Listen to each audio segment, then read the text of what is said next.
it's still one of those things I'm trying to figure out little by little, you know? That was horrifying. It's like watching my friend get skinned in front of me. That's kind of thing. I'm not very good with hotkeys. You know this about me, but at the same time, you know how it go. We just immediately hit the button and figure it out as we go. Don't worry about it. This is a custom model. Custom models tend to be a little bit blank when you don't look at them properly, but at the same time, it is what it is with that. That said, I think we should be good to start, considering the fact that I want to see how long this trial takes, and more than likely it's going to be 4 hours. So naturally, that's 4 hours of me needing to make sure that my voice is correct, so hopefully it'll be worth the effort.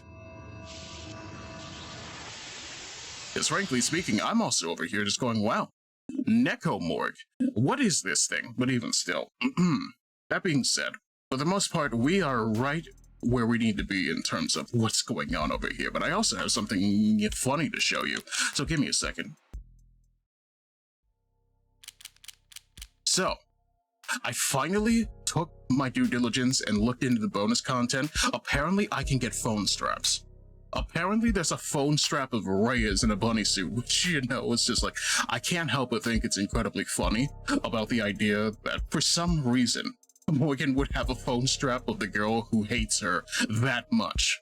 But you know, she's a little bit of a freak anyway. That being said, hey, there's one of Morgan, there's one of Fran. I don't know. I was under the impression that Morgan couldn't stand them, but still, the Fujitubies. And of course, you get multiple different phone charms. You get one of Seta, you get one of Sato, Emma, London. I don't know, I think I like the London charm quite a bit, you know what I mean? Regular Reyes, which I had just bought for some reason, but let's see here. The Adjutant, the Amani, and like I said, there's that Reyes one, there's a Sarah one that we're gonna earn at the end of things for playing in High Roller, and then there's Necomorgue. But why though? Needless to say, that's gonna stay there for a bit, just for the sake of, ooh, we're gonna have to jump scare some people as they arrive, you know what I mean? Let's see here. No, if you go on the wiki, that's literally what the file is. It's Necomorgue. But let's see here. So anyway, last time on Of the Devil. What the devil do you expect me to do with no info? But even still, we're gonna have to do something for Sosuke, because I don't think that sending him upriver is fair for all of his noblesse oblige, but still. Hopefully it's good.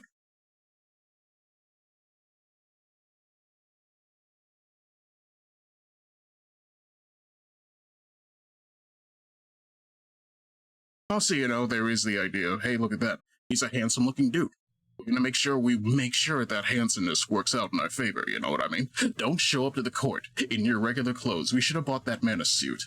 A better suit, you know? That being said, show's about to start.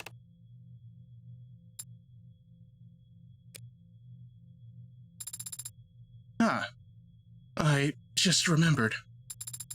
Do you think the adjutant assigned this particular case?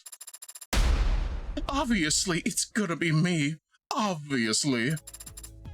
And, I mean, that's a gimme. Easy. How? It's 80. What are the chances? You know what, give me a sec. What do you mean by that?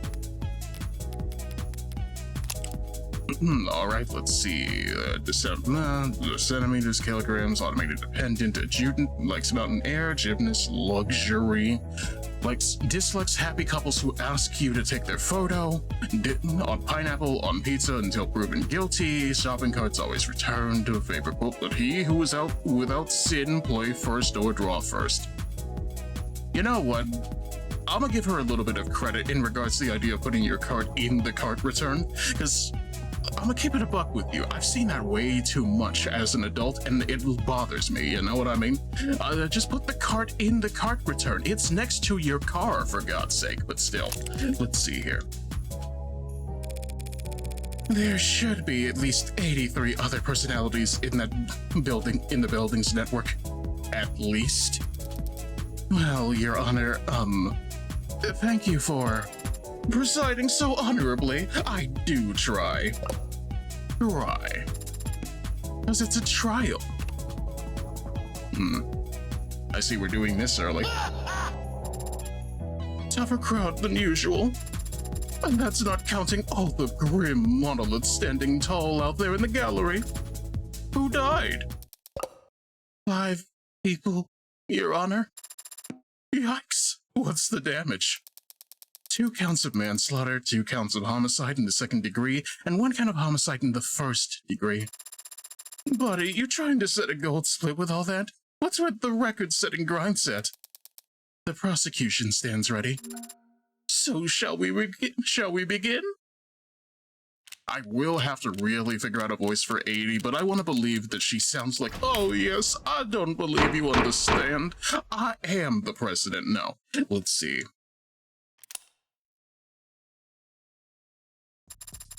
Now let's crack open those opening statements and get this case summarized. Gladly, Your Honor. People of the court, the defendant in this case is a man named Sosuke Ikariya. He was found at the scene of the crime where 2 men were shot to death. One was stabbed in the neck, another had their skull bashed in. And a police officer was impaled through the back with a sword. Oh. Yeah, understandable. I didn't realize the Dow was in freefall today, but let's see here. Please pardon any outbursts from the gallery that your mics may inadvertently pick up.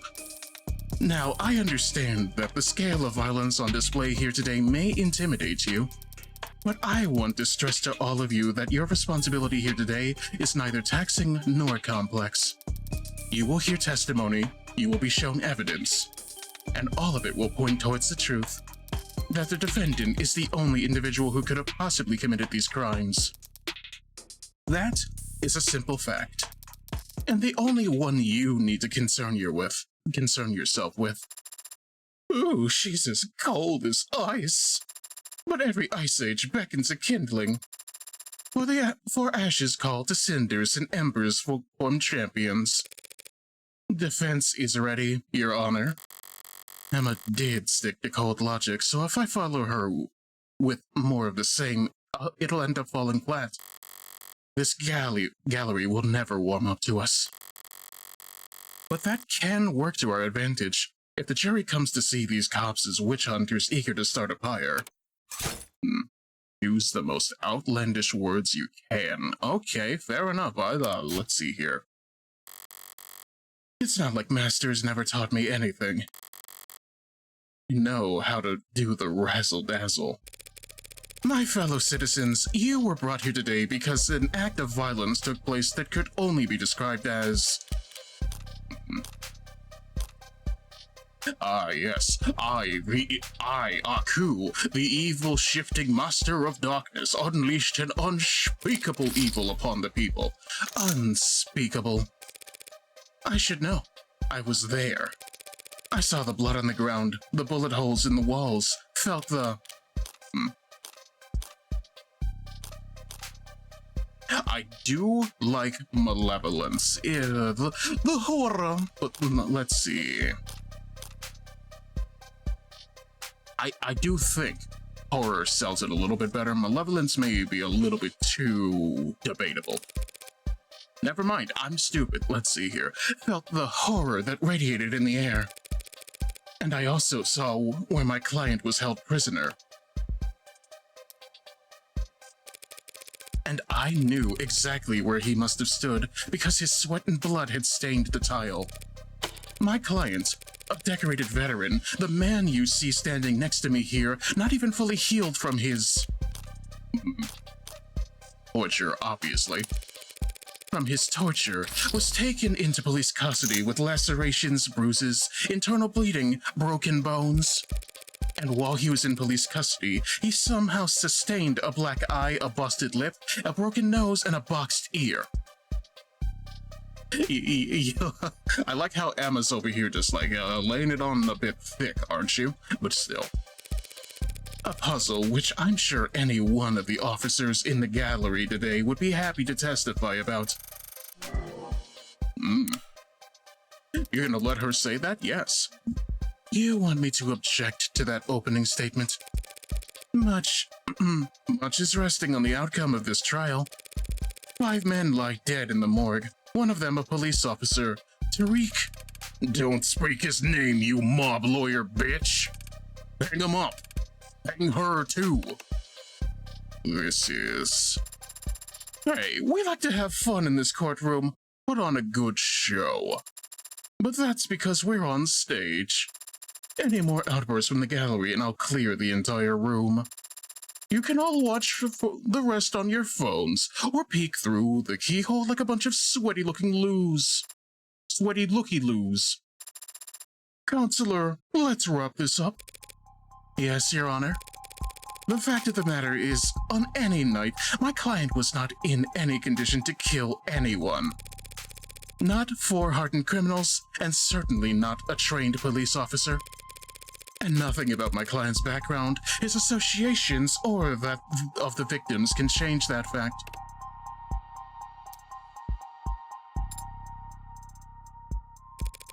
So as you listen to all the evidence in this trial, with fairness and impartiality, as I know you will strive to, I only ask that you focus on the reality of this horrible crime, and not on the fiction that the people will try to weave for you. Thank you. Decorated veteran? You telling me you never earned a single commendation? Most push-ups of the day or something? Never mind. I suppose it could have gone much worse. You're too kind. I was trying to be honest. The crowd got agitated, but you maintained a level head and recovered your tempo. Adonai is a master of doing so. I've seen her make comebacks from the most nonsensical mistakes before. In martial arts, they call it an ukemi, a graceful fall. In the fighting game world, they call that okizeme, refusing to let the opponent get back up. That is basically correct. Well, try not to gracefully fall over when you see the first witness on the docket, Sosuke. What do you mean by that? It's the other cop, isn't it? Your name and occupation for the record? How can that be necessary? Oh boy, it's the child. Oh no. Is some blathering idiot in that court... If that blathering idiot in that courtroom doesn't already know who I am, then they don't deserve... I know. But would you consider it, if only for the sake of ceremony? Ceremony is important and should be respected. Very well. I am Makoto Ikariya of House Ikariya. My occupation is that of a student. Try not to look so smug when you blatantly lie. Right, of course. And your position with the Ikariya Financial Group is not salaried. Must I really declare it here? Hard to imagine why the noble house of Ikariya is getting audited. Sosuke, are you alright? He can see us? He can see me, Rockford, and the adjutant. Witnesses, Tala testifying, don't really need much else. So he's safe. Yes, Sosuke, he's safe. Like he was yesterday. Probably sitting right where I left him, or standing on a box. I think the hologram's given him a boost so he can see over the stand. That's good. The boost to his height? That he's safe at home? I'm sorry that he can't see you, Sosuke. Don't be. After how horribly I failed him, I'd like you to speak a bit about the events of August 13th. About the last time you saw the defendant, Sosuke Ikariya. I'm here today, not physically, but here, nonetheless, as a courtesy. That does not mean I will flap my gums like some sort of flapping gum puppet. Permission to treat the witness as hostile incoming. Emma Rockford raking a spoiled brat over the coals. This'll almost be worth the price of admission alone. I understand. It was a traumatic experience, I'm sure. Anyone of normal upbringing would barely be able to recall a single detail, let alone the day's full events. Normal? upbringing. I should probably dismiss you so you can get back to your summer studies. Summer studies? Like some common waif? Waif? That's quite the vocab pull. I didn't know they taught that in State Basic. Basic? Was I mistaken? Listen well, Madam Rockford, as I demonstrate to you exactly how misguided you are about my powers of retention. Please do. Played like a damn fiddle. Why wasn't she mentioned during any of our trial preparations? Adonai has only won against her once. So far, every hot streak starts somewhere. Hot streak? I really am going to prison, aren't I? Look at my fucking lawyer, I'm going to die. Where shall I start? As far back as you can. A simple task. For the past year, members of the organization, most commonly referred to as the Blue Blood Mafia, have been making attempts on my life. Did you steal their lunch money or something? I am the primary beneficiary of my grandfather Daisuke Ikariya's will. In common parlance, I am the sole heir to the Ikariya financial group. You could buy so much lunch. The group you know as the Blue Bloods have been jealous of my family's financial foresight for decades. I am merely the most recent target of their impotent attempts to nip at our heels. And 2 days ago, on August 13th, how impotent was their attempt then? I was leaving a meeting held on the upper floors of Crane Tower. My security detail escorted me to the elevators where we would then proceed down to the canopy access floors. This was all planned out in advance. By my head of security, Sosuke Ikariya. Just think of all the chicken tendies you could buy, Makoto. I think this guy only eats fricassee, but still. How are you, Hispanic? How's your day going? Did it rain for you today? But the elevator became stuck with unnatural timing. When Sosuke pried the doors open, we saw that we were stuck between 62nd and 61st floors. Pried open with a tool. Leading the witness, Your Honor. He didn't need a tool to open the doors. His bare hands were more than sufficient. Oh. That's a statement that's gonna hurt us. Thank you, little Emperor. Help Sosuke out here, kid.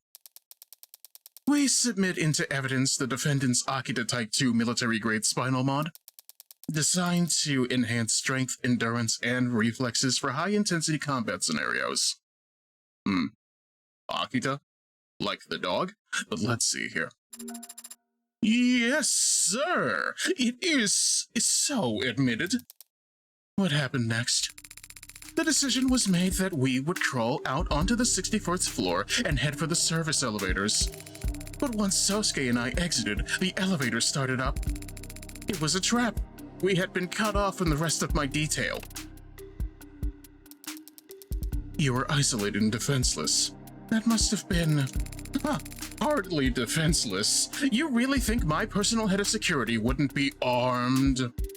Please shut this child up. He had Yoru. Don't tell me. You named your sword? All great swords have names. Yeah.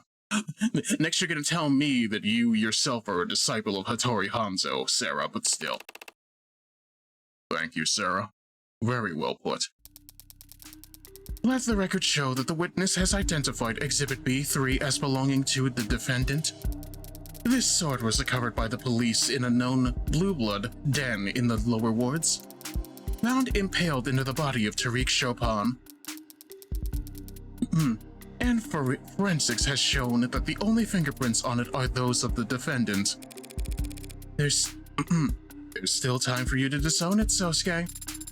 You understand nothing about a swordsman's art, Adonai. Once again, it is your paralegal that has the right of it. Perhaps she should be leading my defense.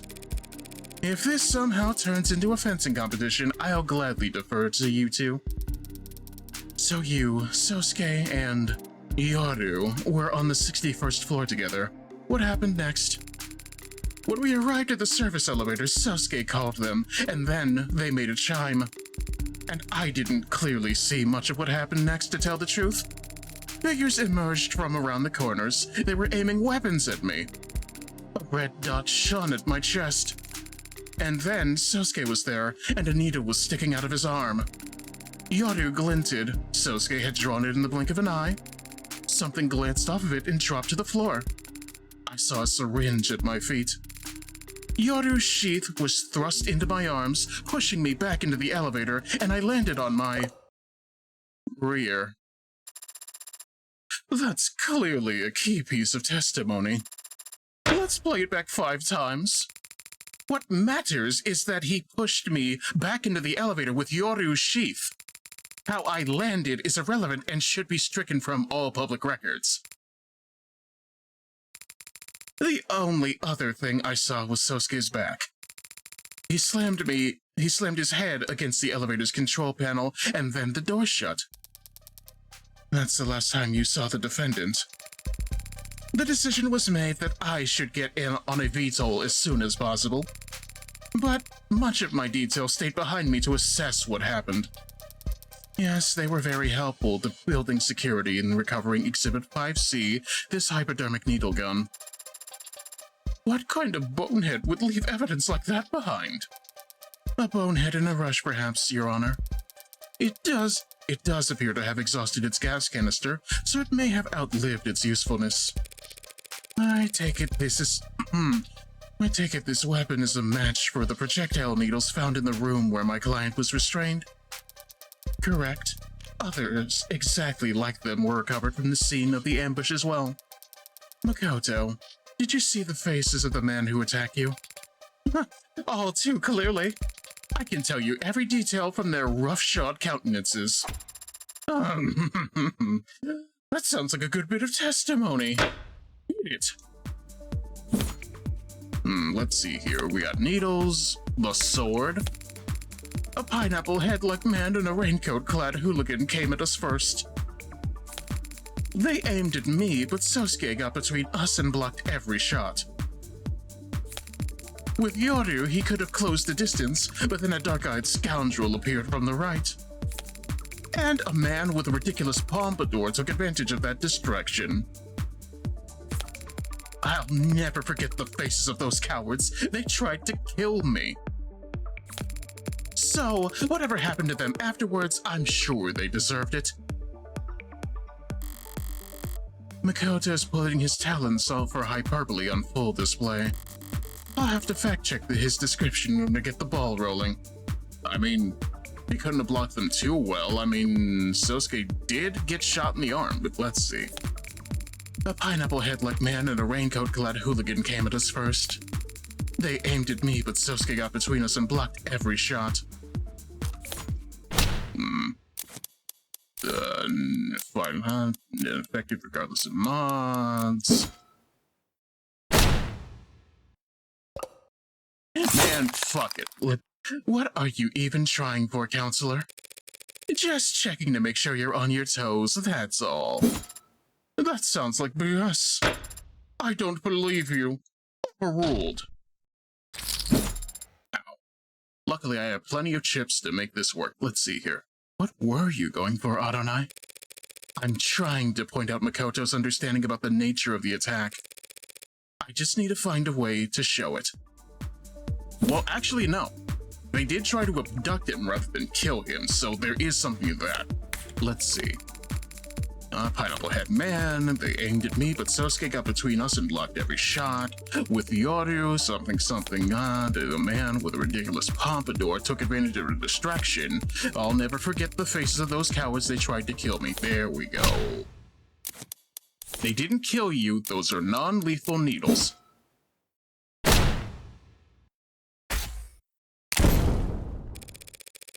They couldn't have been trying to kill the witness, not with non-lethal projectiles. They fired a lot of them. The witness doesn't even weigh that much. Don't try it. This attack was clearly planned with the intent of capturing Makoto alive. Meaning what? That four of this case's victims were actually soft-hearted pacifists? There's nothing soft-hearted about what they did to my client after capturing him, using tools they clearly originally planned to use on the witness. So they're sadists. I'm getting confused here. So is the defense, Your Honor. What matters is that the witness has identified the defendant's captors as the 4 Blue Blood victims that he accused of murdering. Makoto did establish as much, but something about this attack still bothers me. Emma put Makoto on the stand specifically to identify the victims. Is it possible that the men who attacked them weren't Creek's pod? They were attacked by some other party. They were attacked by Creek's pod. What do you think, Chad? Do you think this is a good case of wrong place at right time? Or do you think that they were legitimately another pod? I have no idea in this situation. I'm gonna keep it a buck and say it's extremely likely that it was Creek's pod, considering they nabbed Sosuke, but at the same time, I'm not sure. I don't disagree, Your Honor. The men who attacked Makoto and took Sosuke captive are the same ones that ended up dead that night. But 2 questions do occur to me. Why were you safe on that service elevator if Sosuke surely collapsed the very moment it shut? Wouldn't these men have pursued you by any means necessary? That is... I can answer that, Your Honor. When the police inspected the scene, they found that the control panel for calling the elevator on the 61st floor was broken. Smashed, in fact. The attackers would have had to manually pry open the doors to even attempt to chase after Makoto. And that would take remarkable, modded strength. Did you mash the button that forcefully, Sosuke? I may have used more force than necessary. I wasn't exactly trying to hold myself back at the time. He hit the controls hard enough to break them. So the Blue Bloods couldn't have pursued you further, and instead elected to take Sosuke captive. A Sosuke in the hand is better than the Makoto in the bush. Mixed metaphor, but alright, let's see. The head of Makoto Security would surely have made for an invaluable source of information for planning future attacks. Were he made to talk? Are you denying that? No, but I would like to ask the witness one other question. Why did you get off the elevator in the first place? Yeah? Yeah, kid? What are you? Alright. What I mentioned in the lobby earlier, that's... The mics might not be picking up in front... let me try that again. The mics might not be picking up on it for you, but from where I'm standing, I can't help but overhear my client groaning about how badly he failed you. That's not evidence or testimony and should be stricken from the record.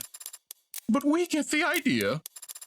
So, was bailing out early the defendant's big brain idea? As head of my personal security detail, such a decision is ultimately his to make. However, that decision may have been influenced by his knowledge of the fact that I am not especially comfortable in closed spaces. What the hell are you doing? Are you trying to humiliate him? It was warm for the latter half of the day, so I was baking in the latter half of the day. Honestly, that's fair. It's not the heat. It's the humidity caused by the heat, but let's see here. In part, I am also trying to insult you. Had we simply waited, we would have remained safe, but I was not comfortable. I felt very warm. So it was a tactical failure on Sosuke's part, per se. Just an error of judgment.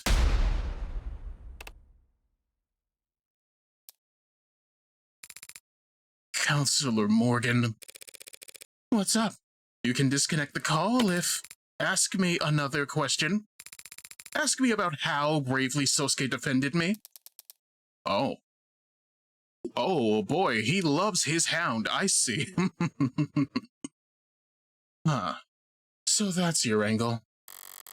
We can't all be as naturally gifted as extracting valuable testimony out of spoiled brats as Emma. But I can follow her example.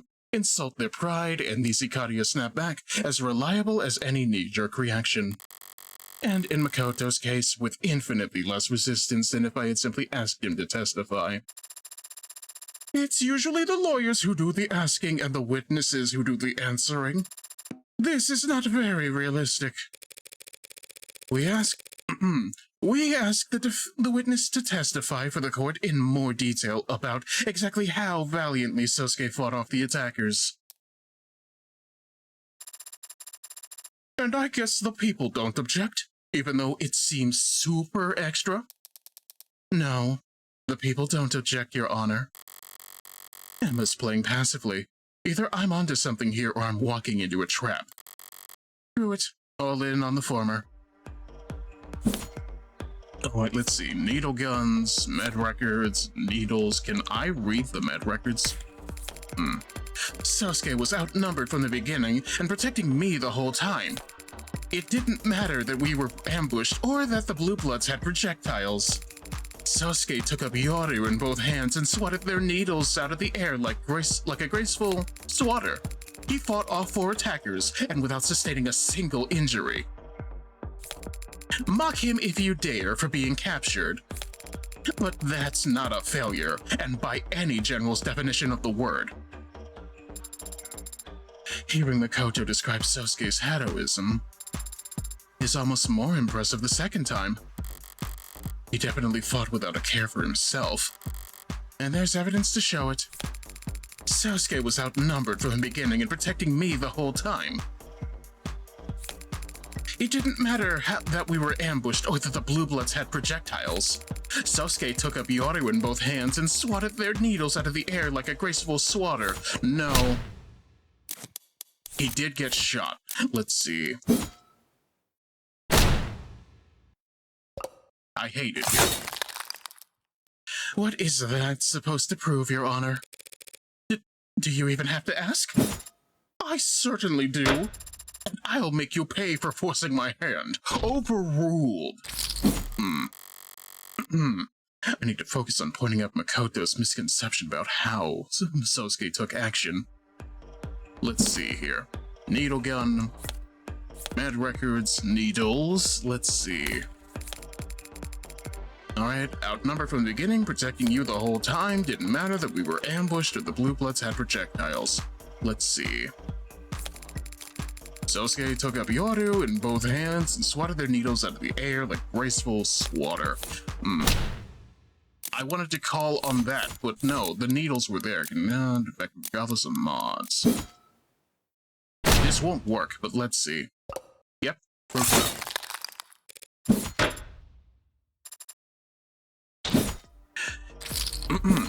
Once again, it's definitely going to make this blind worse on me, but let's see. Once again, needle. Show him the needle. If I'm wrong, I'm wrong, but goodness gracious. Yep, I hate it.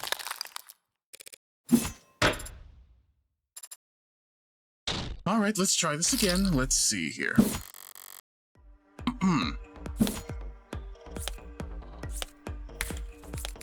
Alright, outnumbered from the beginning, protecting you the whole time. Didn't matter that we were ambushed or the Blue Bloods had projectiles. Sosuke took up Yoru in both hands and swatted their needles out of the air like a graceful swatter. He fought off 4 attackers and without sustaining a single injury. No.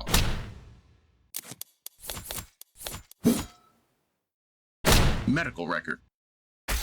There we are. Unscathed is the last thing anyone called my client after the events of that day. One look at his medical data from when he was arrested and will tell you that much. What are you getting at, counselor? The defendant's injuries were sustained at the Blue Bloods' den, not at Crane Tower. The police didn't find even 1 drop of blood anywhere near that service elevator. Well, that is a miracle, a bloodless ambush. But the fact that no blood was found makes it all the more painfully obvious what actually happened to that elevator panel. The elevator panel? Ugh. My client broke half the bones in his left hand, smashing it up. Did you really? I might have. There was a lot of adrenaline at the time. Yeah, that's something to think about, isn't it? My man is out here so doped up on the heat of the moment that he's literally willing to smash an elevator panel to the point of smashing up his own hand. Yeah, that's real strength right there. Give me a second.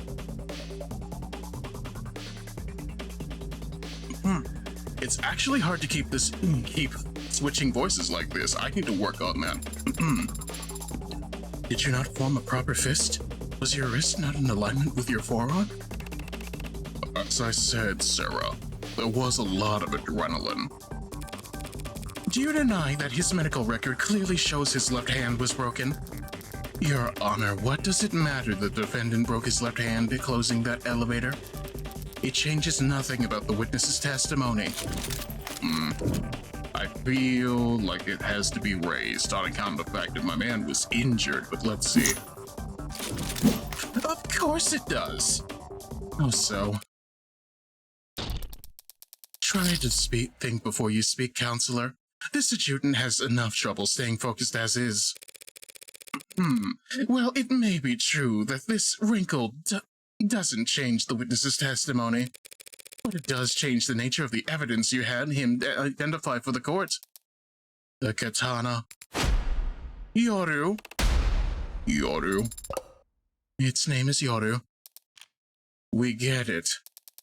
Did you have a point to make, counselor? There's something odd about the katana that's been entered into evidence. Something that makes no sense, given what we learned about the outcome of this ambush. Namely, the swords.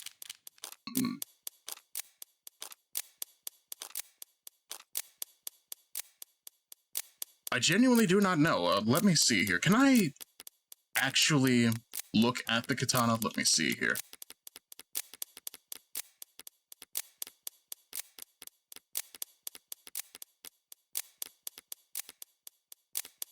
For real though, where is it?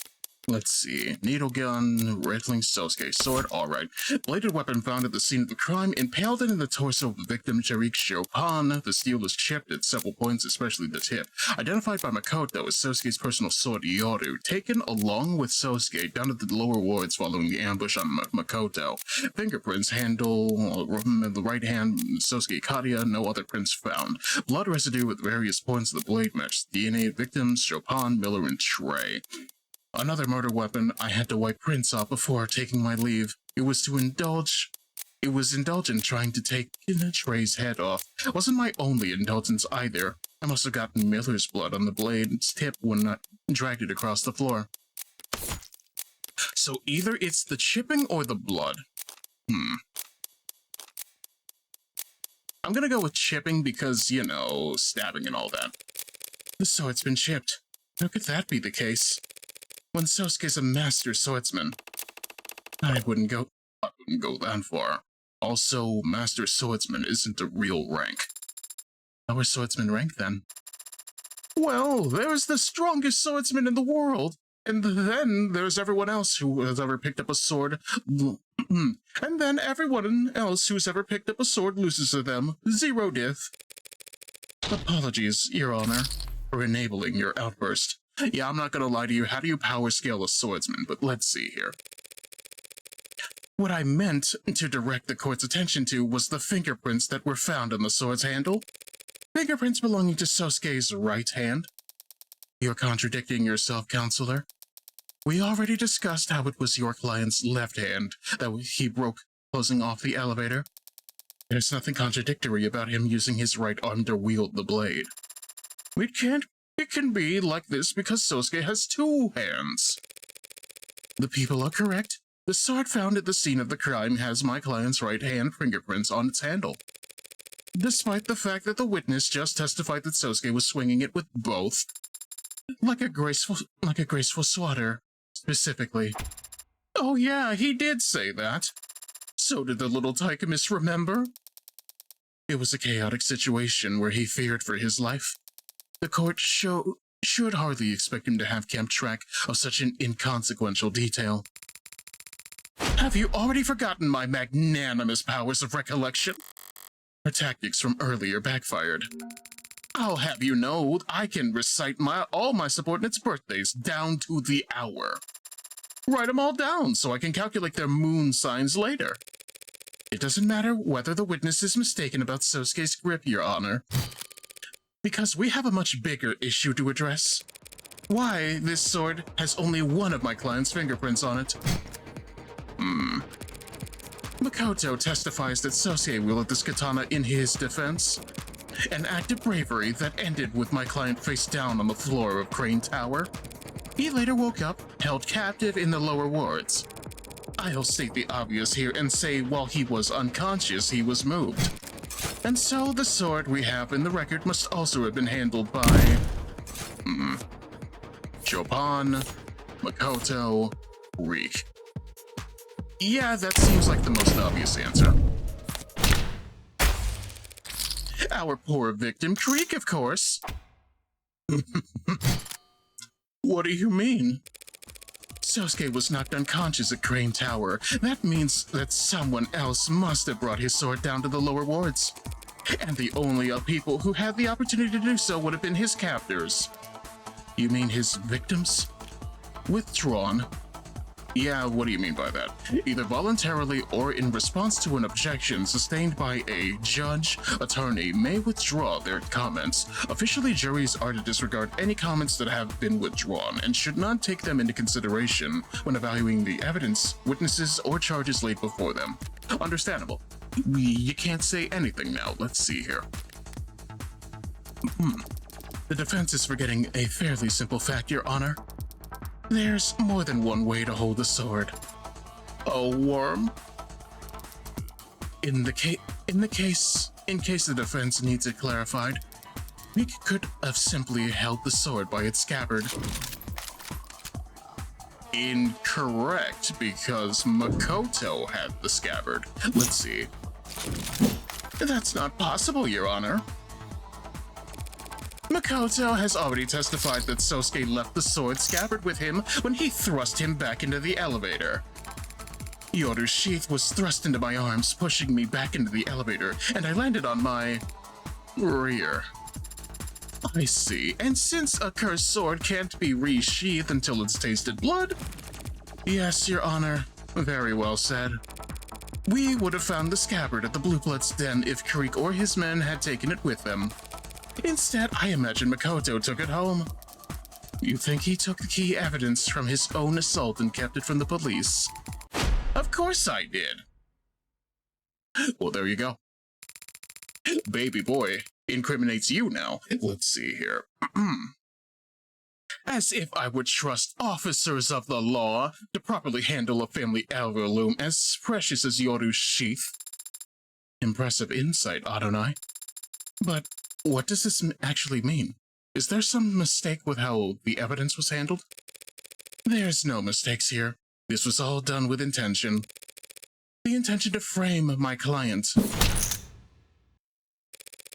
By putting his fingerprints on that sword after the real culprit had already handled it. What a load of bull. And the crowd goes wild. Though it does make a certain kind of sense. Because it's the truth. I did wipe that katana's handle down after removing it from Trey's throat. Sosuke just happened to be foolish enough to pick it up himself afterwards. It's frustrating having to keep all my best cards up my sleeve this time around.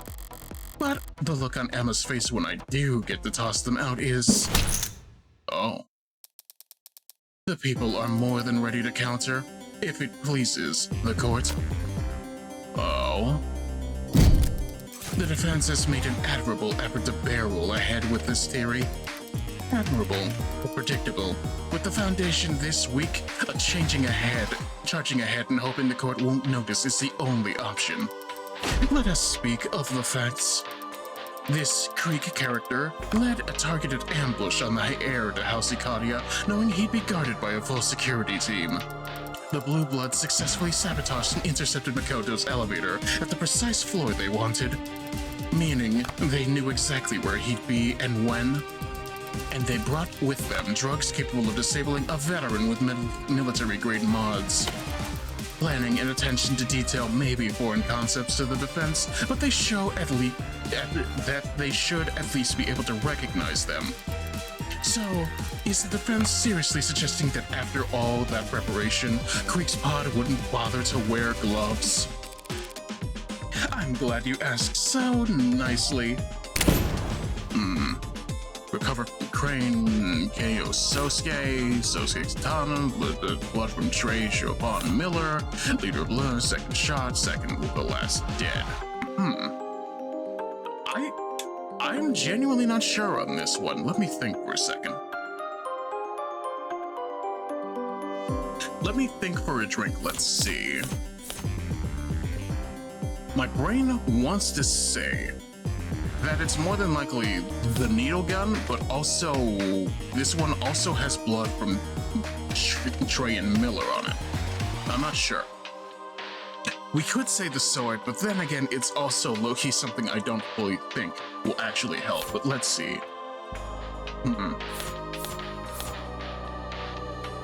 It certainly has Creek's fingerprints on it, so why not?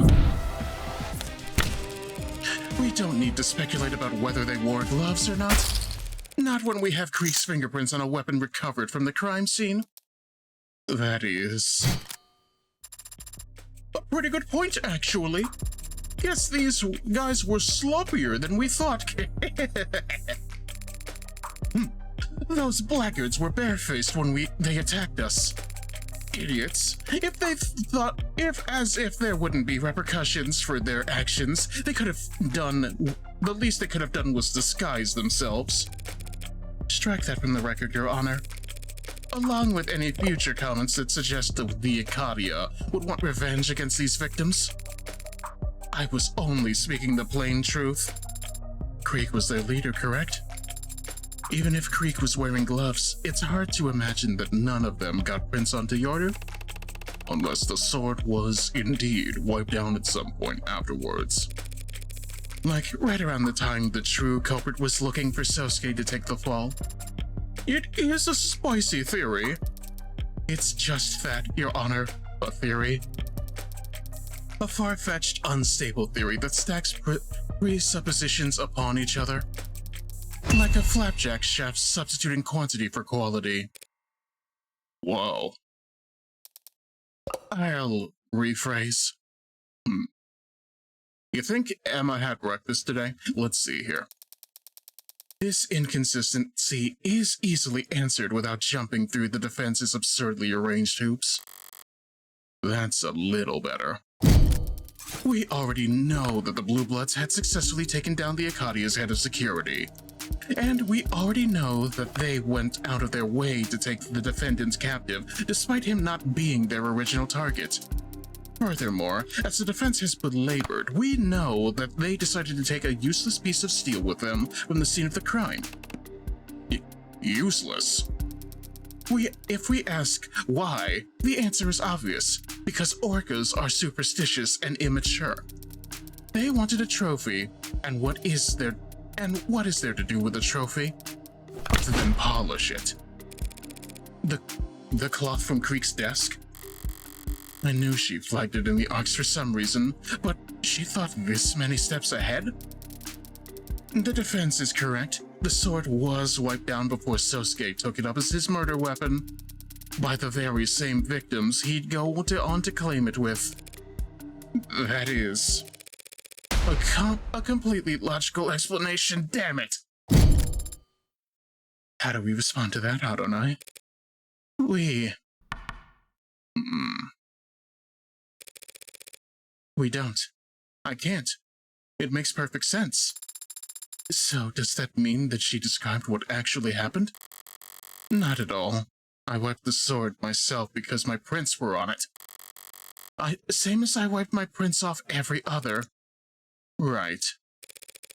If I can't find fault with Emma's conclusion, I need to find fault with the logic that led her there. I see. And how do you do that? By adjusting my aim.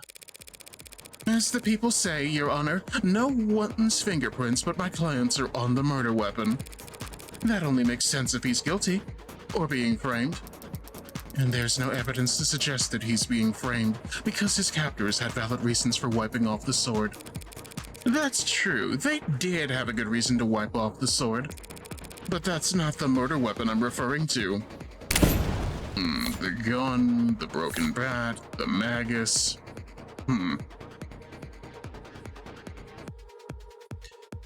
Only prints are Sosuke's left hand. Used to destroy Trey's head, only partial prints found. I almost want to say it's the gun, but at the same time, I don't know. It's hard to say, but let's see about that. What about the bat? Take a closer look at the bat found at the scene of the crime. Our forensic scientists have looked at it quite closely, I assure you. And they found many prints on it, many partials. Meaning that the bat was never wiped down. Exactly? Oh.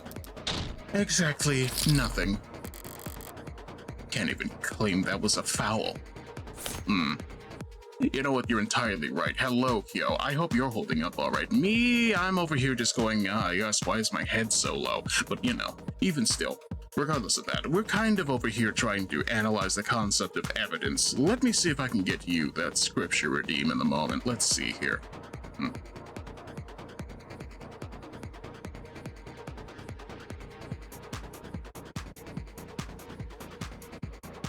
What I tell you? Love your enemies and pray for those who persecute you. Yeah, that sounds accurate. In times like these, the best thing you can do is just, hey, I'm keeping my nose clean of you. I do things my way, but let's see here. Let's see, recovered from Crane Tower, KO'd Sosuke, Tank's gun used to shoot him and Creek. I could possibly say that, but let's see. This gun is the murder weapon I'm referring to. What? The police are confident that this Mag US is the gun that was used to kill Tanks and Creek. And your client was arrested with it on his person, and it has your client's prints on it. But it was owned by Tanks. And the record shows that Sosuke's are the only fingerprints on that doohickey. So that means this Tanks guy had never laid a finger on his own gun? It's entirely possible that Tank simply liked to polish his gun too. Phrasing. Ma'am. So he was polishing it up right until the moment his captor grabbed it and used it against him. More phrasing. Was it before or after his internal bleeding that my client took the gun off Tanks without him even laying a finger on it first? Before or after being tortured that he got the gun with no struggle? They could have wrestled over the gun while it was out of reach. Tanks had no injuries besides the hole in his chest. How'd he get into a struggle and not get so much as a scratch? The likelihood of that scenario would seem to come down to the order in which each individual died, no? Yes, Your Honor. Then perhaps we ought to hear some more detailed testimony about that. Of course. The defense has no more questions for this witness, Your Honor. We don't object. Hold on, what are you saying? Okie dokie then, closing the connection. I said wait, is Sosuke... Makoto seemed to be in good spirits, wouldn't you say? Yeah, he was his usual irreproachable self. So how can you find something about that to be depressed over? I'm ashamed that he testified at all. His appearance here runs the risk of sullying the house's visage with my mistakes. Well, he couldn't exactly slip the subpoena by claiming that he had homework to do. You of all people should understand that the house doesn't have to appear in court if it truly doesn't want to. A fine levied on your accounts is always preferable to a smudge staining your reputation. But he did testify. Yes, and he no doubt went directly against one of or more family elders to do so. He should not be incurring debts for my sake. So he put himself at a disadvantage for you. Do you think Makoto would want you to apologize? Or do you think he'd want you to thank him? He's young. He doesn't know what he wants yet. I mean, there's logic to that. I'm gonna keep it a buck with you. We need to take a moment to rap about this. I don't fully understand what Makoto's deal is yet, but I understand that he's a precocious little lordling who pretends at power, is essentially the way that I look at it. You know what I mean? Hard to say, but at the same time, it's the vibe I get off of him. He feels like he's way in over his head in regards to a lot of stuff, so hopefully it's better for him that he's here than it is not. On account of the fact that, you know, he's proving his station by defending his man, even though he really shouldn't have to. Hard to say. But at the same time, it's good enough that he's here, because that just means that Emma herself has to work with or against him. And so far, that's turning into an against, you know what I mean? Hard to say. If anything, it really is just a case of, hey, I can appreciate the fact that he actually seems to care that much about Sosuke, considering, you know, anybody older than him would probably send him up the river as a liability, but at the same time, it's nice enough. But still. What do you think, chat? Are we having fun yet? Is my voice actually getting better? Hard to say. It's really a case of I need to put Emma down here and Morgan up here, considering the way that they tend to go off each other. I need to treat this more like Dexter and... what is his name? Jokes. Just like, I know you be killing people, Dexter. Yeah, well, you can't prove anything in court until you actually try, and frankly speaking, that's the real dynamic that they're working off of, you know? I don't know. My brain wants to go, I know you're a murderer. I just can't prove it yet. I know you're heartbreak, but still. For the majority of my time playing this game, that's kind of the logic that I've been going off of, but for some reason, Morgan is just that good at covering her traps, even though, let's be real here, she keeps failing every single time and getting mad about it, but at the same time, I guess that's just how it tends to go. Let's see here.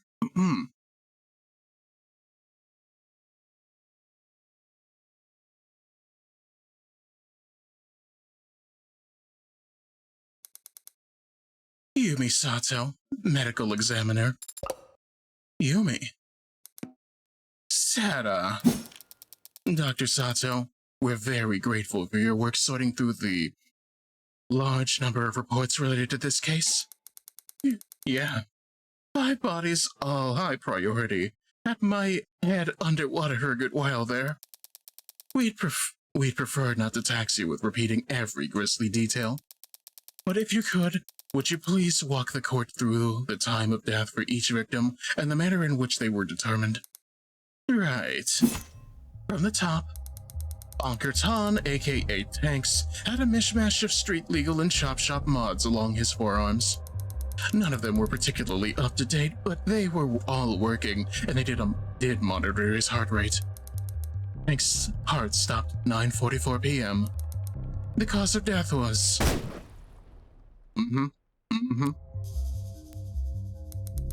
The slug had a hollow design, intended to shatter inside his target.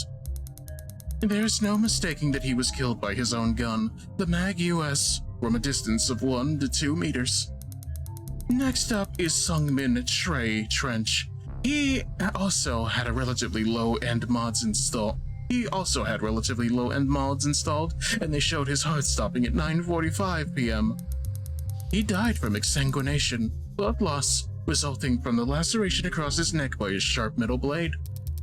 That wasn't the only injury that his body sustained, though, was it? No, it was not. Posthumously, his skull was.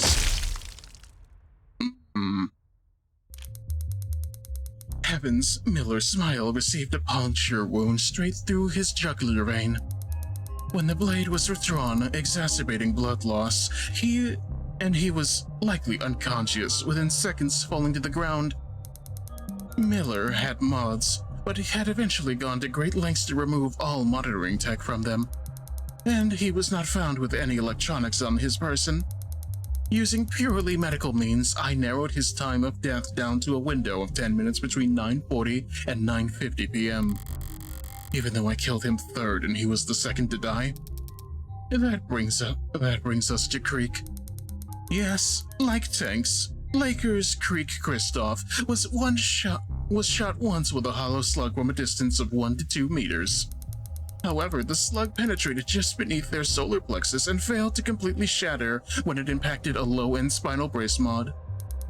As a result, Creek didn't die immediately. It is my medical opinion that Creek would have slowly bled out over the course of about 5 minutes. Their mod did not have biomonitoring capabilities. So, like with Miller, I've done what I can to narrow down the time of death to a 10-minute window between 9:40 and 9:50 p.m. So he was barely modded, and he stayed conscious the whole time anyway? Rick's a tough piece of shit. Let's see here. But we do have one other context clue to work with. This datapad was found very close to Creek's body, and the technicians confirmed that it requires Creek's fingerprints for most functions. That means it's unlikely that anyone else would have been able to manipulate it. And we found that the last action taken on it was an attempted dark card transaction that failed at 9:44 p.m. What could cause a dark card transaction to fail? Either they hit cancel, or the card itself was jostled, interrupting the scan. As if the datapad was suddenly dropped. Speculation. How much qualification does one need to understand that card readers can be finicky, Your Honor? True enough. Chip, swipe, pin, tap. Just let me buy the damn balloon animal, you clown! So, taking that digital evidence into account, Creek must have been shot almost at the exact same time as Tanks. Thank you. There's one more body you examined for this case, yes? Officer Tariq Chopin. Officer Tariq Chopin. I didn't need to determine his time of death. As a patrol officer, he had a standard issue suite of police-issued biomonitors. So, we know that Officer Chopin's heart stopped at 10:14:04 p.m., triggering an automatic 1099 alert. Officer down. Lighting up that crime scene like a firecracker and ensuring every cop in the city would come running royally pissed and the safeties off. Chopin was impaled through his back by a long, thin blade. It severed his aorta, and as a result, he died instantly. To summarize, then, we can conclude that Tanks' gun was taken from him before 9:44 p.m. He and Creek were then shot with it. The attacker, out of ammunition, took up a sword and stabbed Miller in the throat, before slicing off Detray's neck. This individual then proceeded to posthumously crush Trey's skull by striking it so hard that they shattered a baseball bat. As Creek bled to death on the other side of the room. Finally, when Officer Chopin entered the scene, they stabbed him in the back, before finally being apprehended by Officer Rogers. And that's all correct as far as we understand it. So now Rockford's put together a timeline. It's probably helpful for the jury putting it all in chronological order. But have we actually learned anything new about the culprit's actions? We have. Emma brought her onto a staff. Emma brought her onto the stand to establish the culprits. Methodology? This feels accurate. She wanted to establish the culprit's methodology. As in, what tools they used for each murder? That wasn't new information to me. Was it new to you? I'ma keep it a buck. Don't insult me, please. Let's see. Not in the slightest. Sorry, poor phrasing. What I meant by that was Sato's established where the killer must have started their spree. Correct? Because Creek and Tanks died first, and they were both shot from within 1 to 2 meters. We know that the culprit must have started taking action right by the desk, and not by the door to the holding room. Indeed. So the likelihood that my client broke out from there is not very high at all. Yes? An abundance of DNA evidence establishes that the defendant was indeed held in the other room, but clearly he didn't remain there. His captors must have taken him out to question him in the main room, and dragged him in front of the desk where Tanks' gun would be within reach. You're the one who's reaching? You have evidence to the contrary? A better explanation for how he got out of where he was being held? Can't exactly propose that the real killer set him free as a scapegoat. The forensics are clear. My client was gagged and bound in that room. But clearly they had to cut him loose to question him. A mistake that ended up costing them their lives. Do you think that's true, Sosuke? I'm not positive, of course. But my body is telling me that I was held in that room from the time I woke up until I got myself free. Emma's theory about the Blue Bloods being dumb enough to let Sosuke near a gun isn't perfect. But it's still a theory. I don't have jack shit to counter with because not even Sosuke knows how I let him out. If the defense has no objections, then they'll just have to take this L and meekly move on to their cross-examination. Adonai, that made you sound very feeble. You've developed a habit of only using we when I'm winning. Fix it. And that made us sound very feeble? Why do I have to get roped in? Emma's already established a timeline and order of events. I could pick at the details, but she's so close enough to the truth already. I know the truth firsthand, about every death except Chopin in this case. Emma and I are in even footing. So what's my advantage? What do I know that everyone else is mistaken about? Cause of death, timing, murder weapon.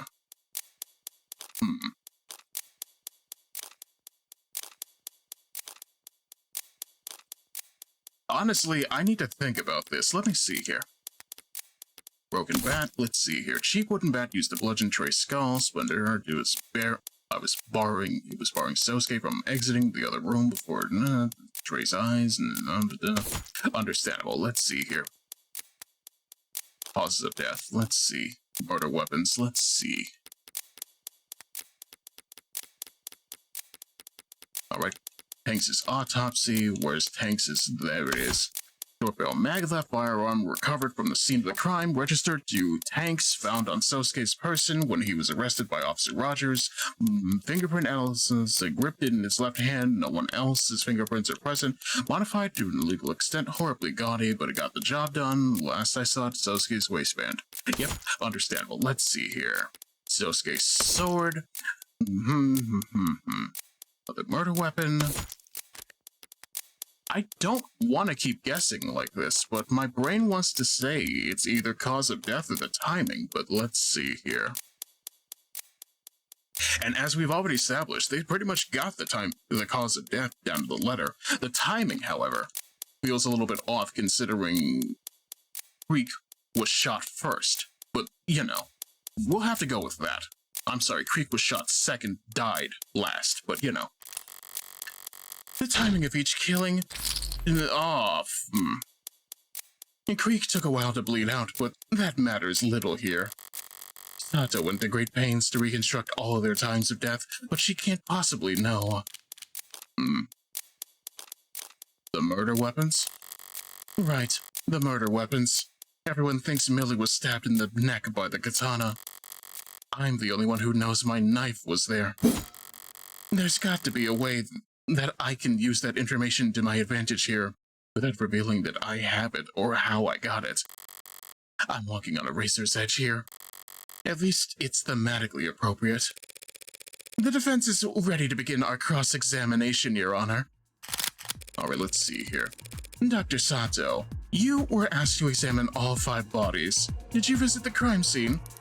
I did. I did not. Have not. Photos and other ARCS data were provided to me to aid my examination. Surely the defense isn't objecting to a little virtual work. Of course not.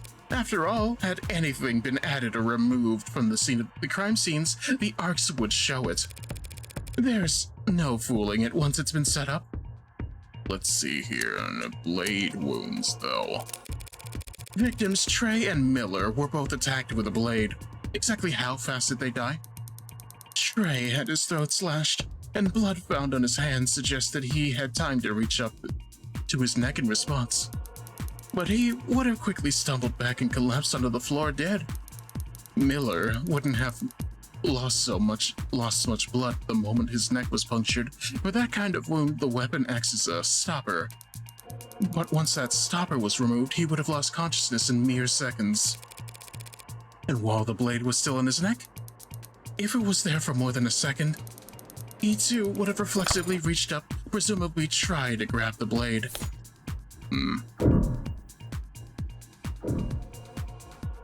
Is there proof he grabbed at the blade? Is there evidence that he tried to grab the razor-sharp katana lodged into his neck? He had his own blood on his right hand, but there were no cuts on it, because he grabbed the knife's handle, not a sword's edge. So it stands to reason that the blade was withdrawn very quickly. By the time his hands reached up to his neck, it must have been gone. One of many small inconsistencies with this katana theory I can shine a light on. Will that be enough? Let's see here.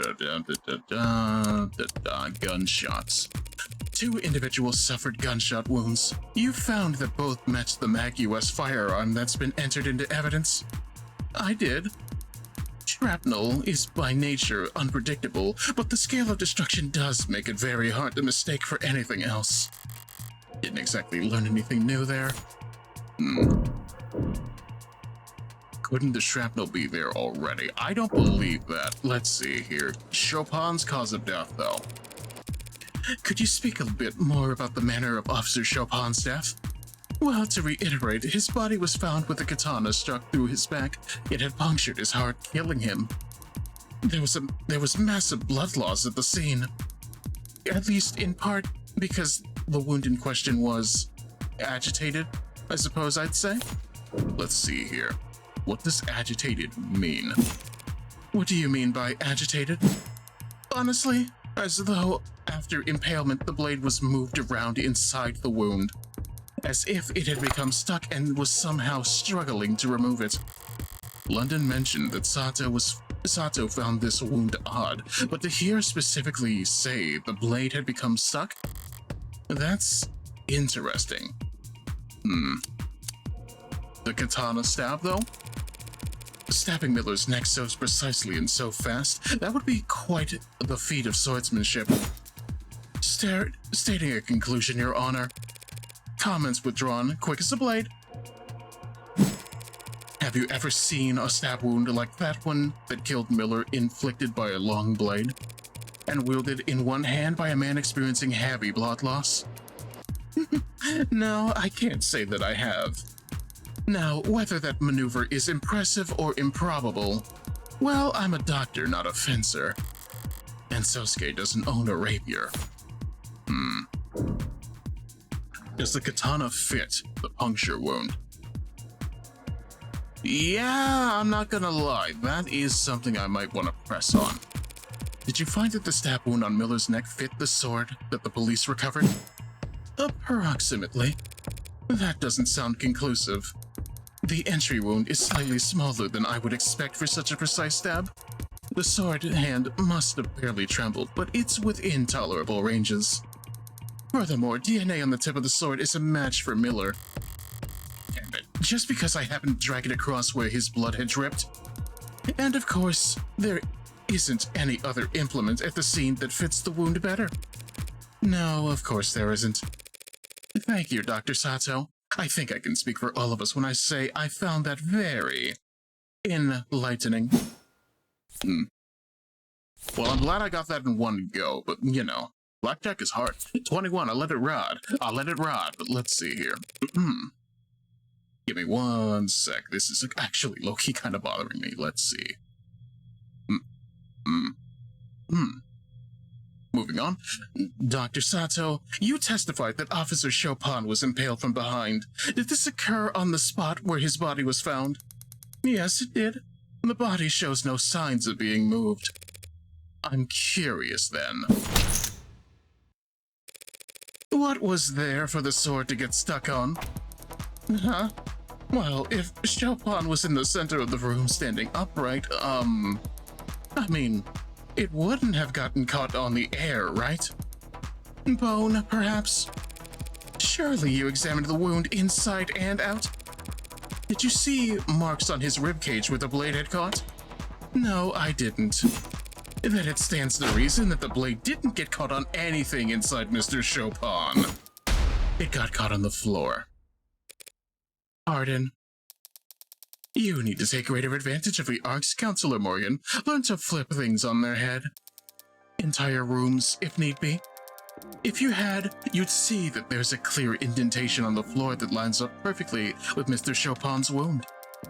How did you think the tip of the sword got chipped? You're saying the sword got stuck on the floor. That's what the facts are saying. Do you disagree?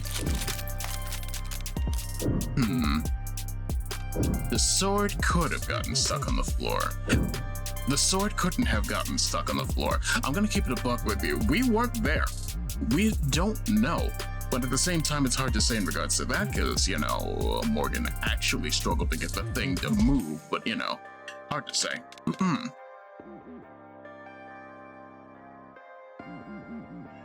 All I know is it's extremely hard to figure out exactly what makes sense in this scenario. I'm just over here just trying to make sure we don't bet it all on black and lose, you know? Let's see. I'm gonna go with... I don't believe you. Of course that's not possible. He was stabbed in the back while standing up, so he would have then collapsed face first on the floor, bringing the sword with him. With how much impact force exactly? Well, yes, if you want to get technical. I suppose if Chopin was impaled, then fell face first, it makes sense for the sword to get caught in the floor as he collapsed on top of it. So we can conclude that after being impaled, Chopin fell over with the sword still in his torso, driving the sword into the ground. Then his attacker aggravated the wound by trying to retrieve the sword from his corpse. Does that sound right? What? Are you asking me? Sort of. Asking the room, I guess. Well, I believe I can answer. What you're describing makes sense, Dr. Sato, but only up until we consider again the fingerprints on the sword handle. If my client really did impale Tariq Chopin and get his sword stuck doing so, why would he then try to retrieve it with only one hand? Because he had to retrieve it with one hand. You already elucidated that the defendant's left hand was broken when he destroyed the elevator panel in the crane tower. His left hand was too damaged for him to even grip a sword? That doesn't square with this piece of evidence.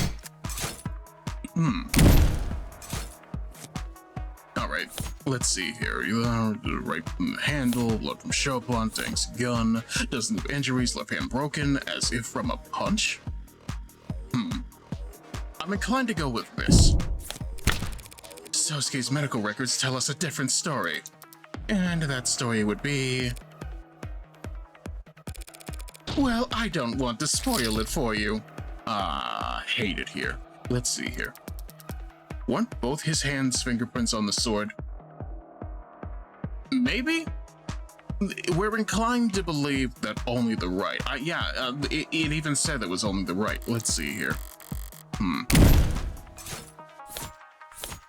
Alright, Tanks' gun, used to shoot Crank. No, only prints are on Sosuke's left hand. That sounds more accurate. Let's go with that.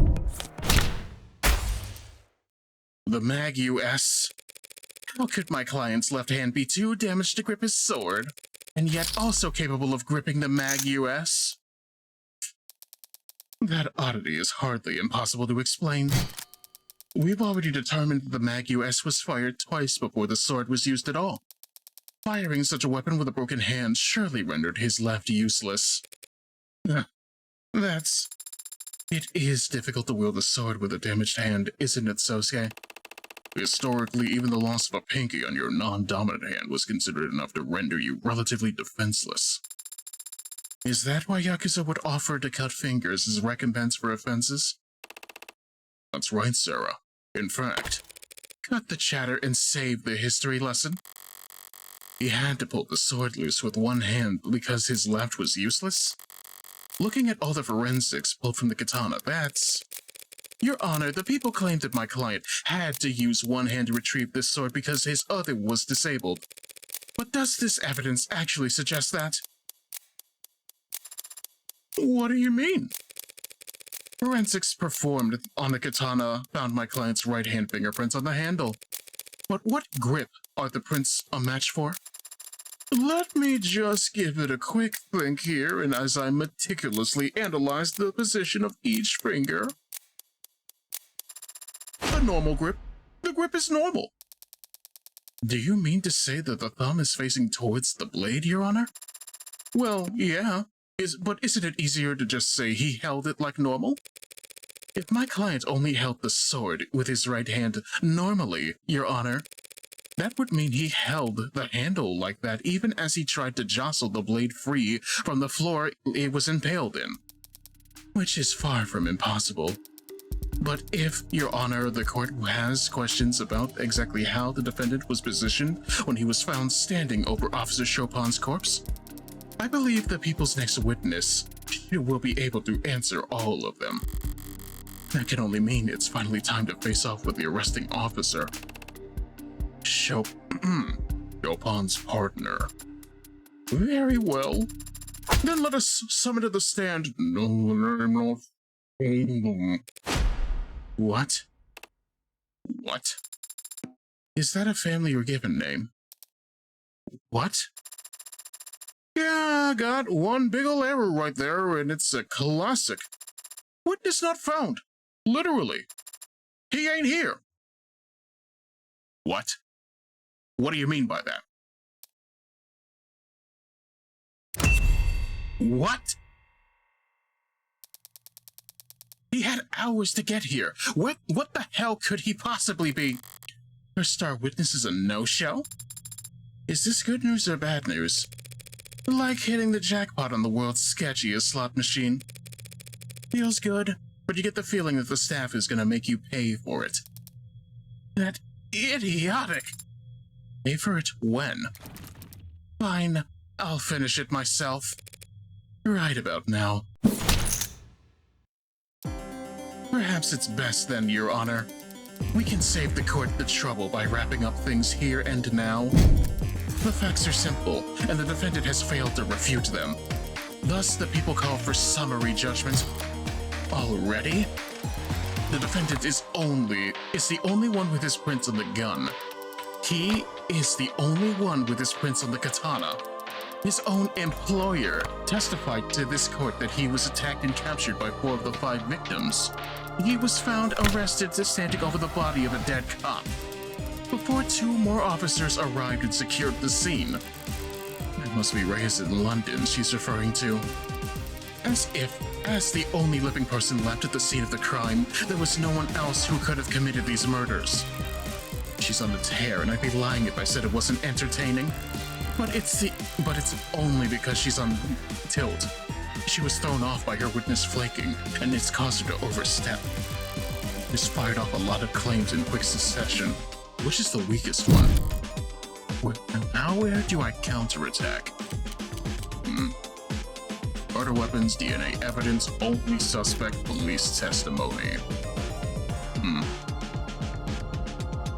I'm not gonna lie, I think I'm struggling with this one myself, but let me see here. DNA evidence.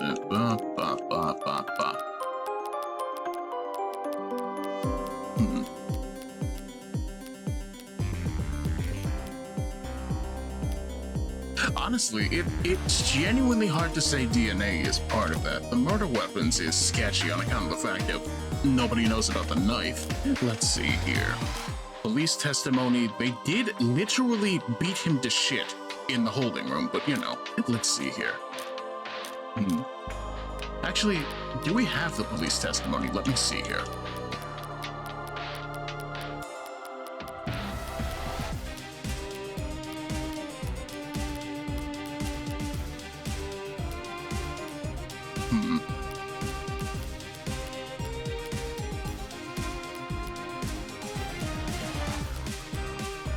Yeah, I'm inclined to believe that we don't. I may have to take another gamble with this one. Let's see here. The only suspect?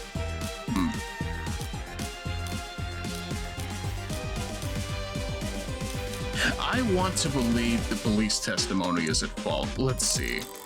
The police testimony she's made reference to hasn't been presented to the court yet. But it's not as if Rogers could be lying about arresting Sosuke. We're all standing here because he was arrested.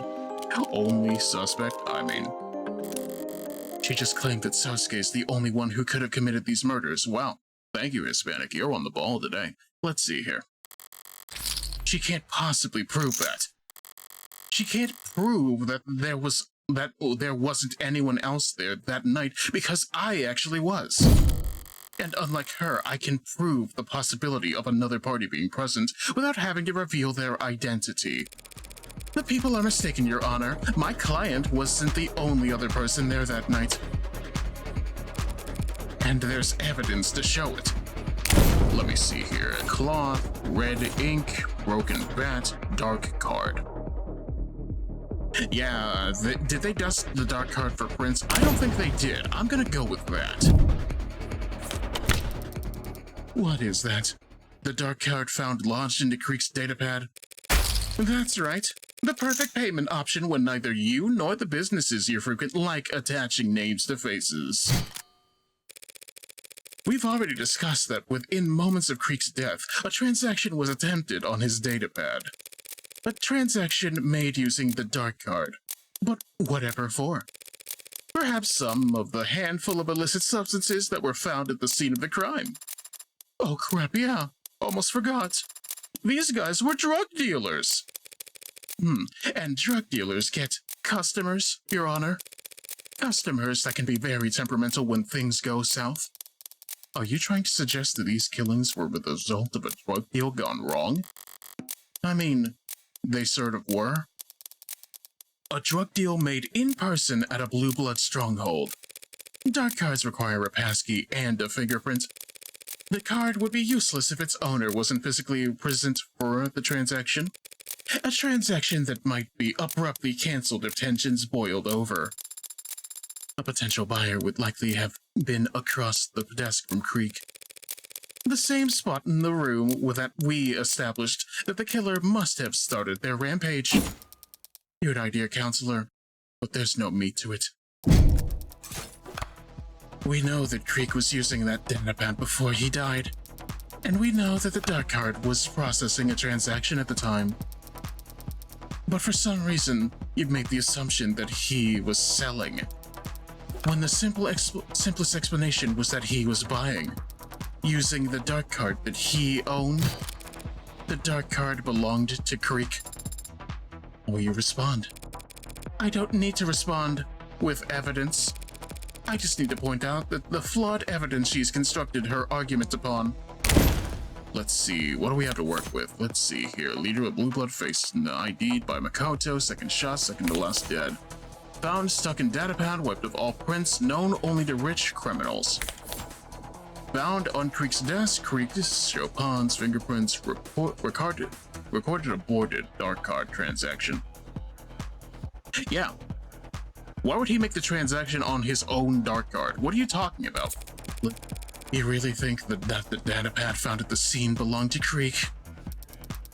Technicians confirmed that it was keyed to his fingerprints, so... Yes, I do. Oh, I hate it here. Dark card still sus? Maybe? Let's see. Fair enough. Let's see here. If it's the actual dark card, that would say quite a bit about this, but I'm not too sure. Let's see. Characterization, Your Honor.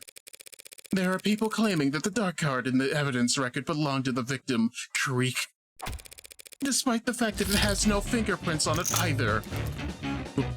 What? If that dark card belonged to Creek, he would have had to insert it into his datapad with his teeth. Yuck. So, who did the dark card belong to? Perhaps a customer who didn't like his prices. A disgruntled customer could have wiped his footprints off the card to hide the fact that they were ever there. That's absurd. If a customer brought that dark card with them to the crime scene, why the hell wouldn't they take it with them when they left? It was stuck in the datapad. They could have pulled it a little harder. They could have taken the datapad with them. Who would leave behind something that valuable? The card is worthless to everyone but its owner, to whom it could be priceless. Why would they choose to leave it behind? The answer to that is simple. If I'm honest, we're discussing the possibility of a deal gone south. What could cause that in the first place? Aggressive negotiation tactics. Or a customer who couldn't pay. What are you? This customer could afford a dark card, and yet they couldn't pay. Hold on, you're trying to say that all these deaths, all this carnage, you think it's all because their card got declined? Hard to live down that kind of faux pas. Murdering 4 or 5 people in order to skip paying your bill is pretty aggressive, but if you need your fix, was there any indication that the contraband was taken from the scene of the crime? Your Honor, that is difficult to say. Without knowing their inventory before the crime occurred, we cannot rule out the possibility. That was a little lackluster of a pushback. Is she really that thrown off by this witness playing hooky?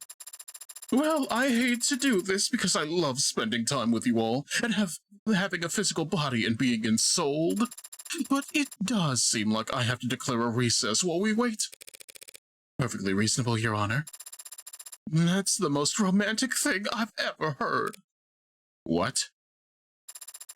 Court is now in recess. What does she mean by that? No, Aria Holdings is not part of House Ikariya. No, it is. House Ikariya is comprised of the literal Ikariya family, the Ikariya Financial Group, and Aurea Holdings. But each of those parts is a separate identity from the others. That is very confusing. No, well, yes, it can be confusing, but it protects us. Protects the IFG? No, protects the house from itself. If everyone in the Ikariya family was a member of the IFG and the IFG was called the Ikariya family, that'd be much simpler. I know it would be simpler, but that's... Who the hell is this guy to keep Rockford waiting? Are you addressing your question to me? I've never met the man. Well, he's met you. Smacked you upside the head and cuffed you. If you say so. I told you, I don't remember anything after I walked out of that holding room. Chime in at any time. Apologies, Adonai. I was just trying to answer your question. Who the hell is Officer Rogers? You find his socials or something? I found a news story, attached to a live feed. He's shaking hands with some men at the top of some stairs. Right now, what's the headline? City council members thank heroic officer for his service. Oh, well that makes sense. How can it? Emma's outranked. If the politicians decided now was the time to do photo ops, she doesn't have the pull to go against them.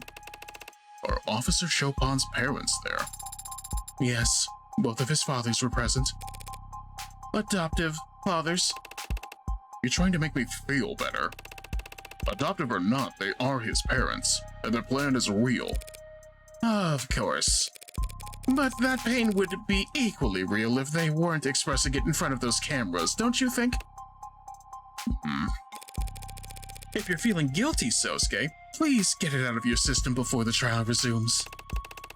I don't feel guilty. Even if I did kill that officer, I wouldn't lose sleep over it. But that doesn't make it right. Taking a life. Parents having to outlive their children. And here I thought you'd be all about filial piety. You telling me you wouldn't take a bullet for your patriarch, Daisuke? Of course I would. and force him to outlive his son? How could you? Adoptive son from a branch family. Do I need to point out how badly you're contradicting yourself? Daisuke Ikariya could let me waste away when the rest of Hayakawa branch was killed. Instead, he placed me right at the right hand of power, a seat of honor. A subservient seat? All seats are subservient. Not the one at the top. I didn't know that the rest of your birth family died, Sosuke. Retaliation for the fall of leaves. Quite the dignified way to refer to the Ikariya killing all those blue bloods 30 years ago. Anyway, it was my understanding that this was a complete and total victory. The kind that left the blue bloods incapable of counterattacking. Very nearly so. Do you disapprove of what happened 30 years ago, Sosuke? Of course not. The barbarity of the house's enemies left it with no other choice but to act. No way out, huh? By the way, I was asked to pass along a message to you. If you're given a way out, take it. Who told you that? I'ma keep it a buck with you. You don't need to know. To be honest, Sosuke, I got the feeling I wasn't supposed to tell you who I heard it from. I'm just passing on a message. Forget I asked. There's only so many members of the house who would want me to. So did the message mean anything to you? I'm not sure. You're a terrifically helpful client, you know that? There's something you should know about me, Morgan. About the Hound of Ikariya. I didn't earn that title as a bodyguard or a head of security. And I didn't learn how to kill in the military. The Hound of Ikariya is the house's personal assassin. Oh? Well, that explains a lot, but let's see here. What happened to the House of Ikariya being refined? Elevated above their criminal past? The house is elevated. That status has granted it more enemies than ever. Enemies that need to be taken out silently, but undeniably. Undeniably? What I do is send messages. They need to be received by the right people, and they need to know who it's from. You kill so that the other houses in the nobility know it was the Hound, but can't prove that House Ikariya was responsible. Their own pride over being able to handle things internally, and their humiliation at being outplayed ensures that deaths stay out of the papers. So the entire police force can descend on a jaywalker caught by a reflection of a dashcam. But the nobility gets to wave off the surveillance state with a perfumed handkerchief, flaunting how the rules don't apply to them. Like I thought, a very pure expression of power. So, all that talk about you being Makoto's head of security, that was all true. I am. I have been Makoto's head of security for the past year. Did your courier business dry up? Circumstances around Makoto had changed. I was asked to step in and fill a role. And what you said about guarding the previous heir, waving your katana around as soon as you could walk? The circumstances were different then, too. Why tell me now? Because now that I've seen her, I don't think Rockford will have missed it. No, why didn't you tell me yesterday? The first time we met, when I could have actually prepared for this? Clearly, you've got some deeply held desire to rot in prison, since you won't help me win this case. But what happened in the last 5 minutes suddenly you've got cold feet? I don't know. Yesterday, I thought you were just some outsider in over their head, who would surely drown if they knew what they were defending. Today, I think you're an outsider in over their head, who could stay afloat with a lifeline. So I'm an outsider, yeah? Thanks for the heads up. 5 minutes notice really comes in handy when your client asks you to catch a bullet. Excuse me? Honestly, I kind of agree with Morgan here. If you really didn't trust me, what am I supposed to do with that? What am I supposed to do with this information now in the middle of a recess? We can't go and try to find more evidence as a result of that. You're putting on a face that literally is just a blank mask. I don't know. I don't know what I'm talking about. Let's see. Jesus, universe, is it nice? Recently my parents got into a crash. They're fine, but man, this is adding to the table. I feel that deep inside. I'm sorry, Baka. Are you at least alright? Are you holding up alright? I don't know how to properly address this, but at the same time, I hope you are at least okay for the moment. I'm sorry to disappoint you, Sarah. I can't imagine you were pleased to be defending a self-confessed killer. I don't know what you went through when you were a soldier, and I have no idea what you've gone through as an assassin. Yesterday, Adonai suggested I shouldn't speak about those kinds of things since I have no experience with them. I don't know if she's right about that. But soldiers and assassins do exist in this world. And they still are people. And I think I would be sad if I couldn't talk to any of them. I'm fine, I was at home, just got a text from my mom, they're coming home now. At the very least, that's good. At the bare minimum, at least nobody has, you know, I'm not gonna say it considering, but you know. On a related note, did you catch a bullet, Sosuke Ikariya?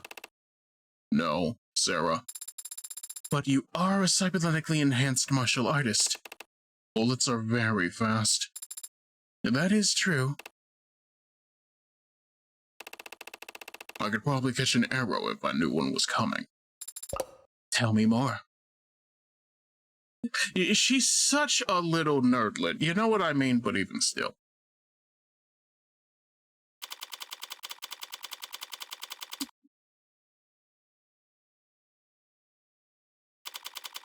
Either way, back in the courtroom. So you and your partner were the second officers to arrive on the scene? That's correct, ma'am. When the 10999 went out, my partner and I were relatively center city. We were within jogging distance of the site after an elevator ride, so we proceeded on foot. Roger still hasn't shown. Emma must have rushed London to adjust the reshuffled docket.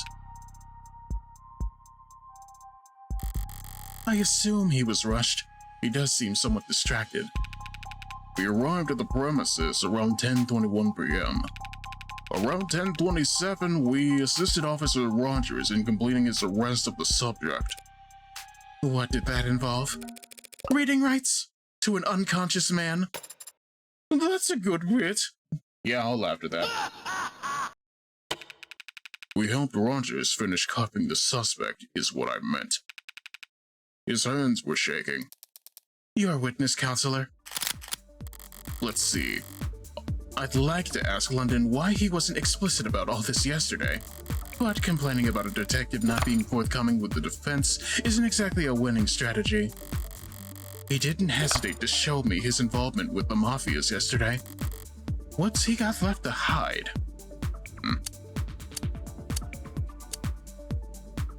And how exactly did you clear the building?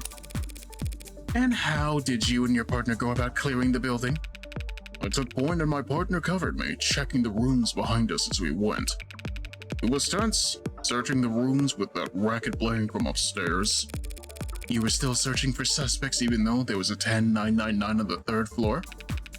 Rogers had already reported the manner of his partner's death, counselor. We weren't going to run upstairs and try to defibrillate. How was that report made? Over comms, around 10 to 17 p.m. Does he have this body cams to support this statement? We'll probably find out, you know what I mean? Video evidence is not real when the death is already on record, you know what I mean? Let's see. Is it common practice to separate from one another when responding to a 10999? It's one of several valid approaches the department advises in critical scenarios. I mean, did you ever lose sight of your partner? Did you ever lose sight of your partner? I might have. So she might have lost sight of you. speculation, Your Honor. If I can't see you, you can't see me. That's not speculation, Your Honor. That's just grade school logic. Overruled. Spill the deeds, witness.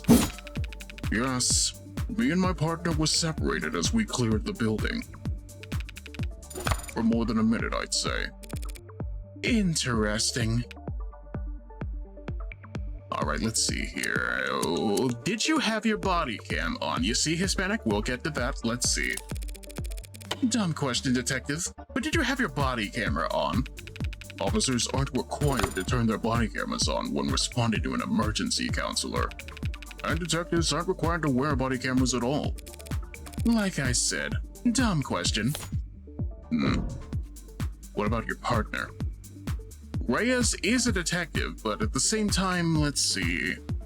I'm inclined to ask, but at the same time, we also need to keep in mind the fact that too much will make us go in free fall. Let's see here. So why were you there?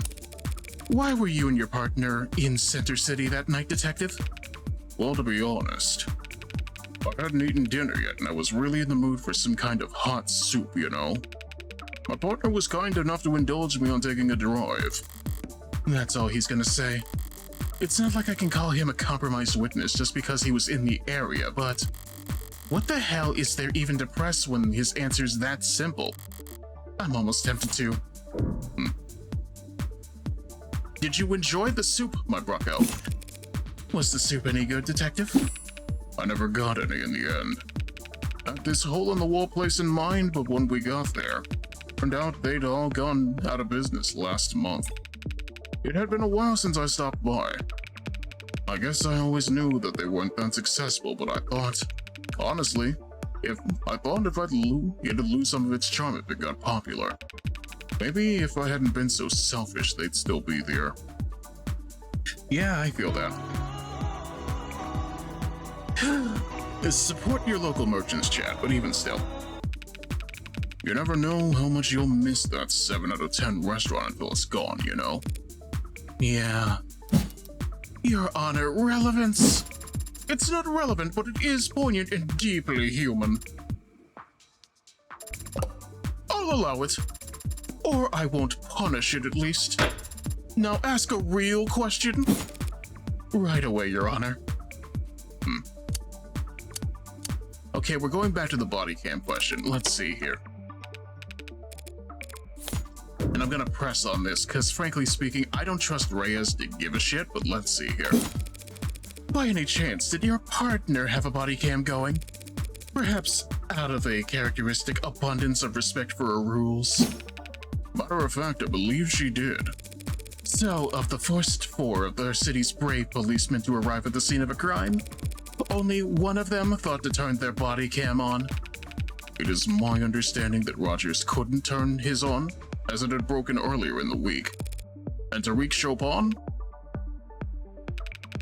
I don't know why he didn't have his on.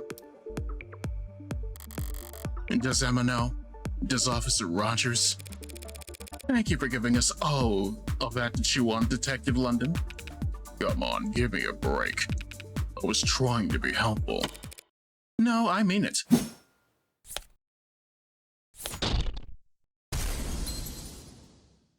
Yeah, London's actually a decent dude. He's on the take, but he's a good dude. Let's see here.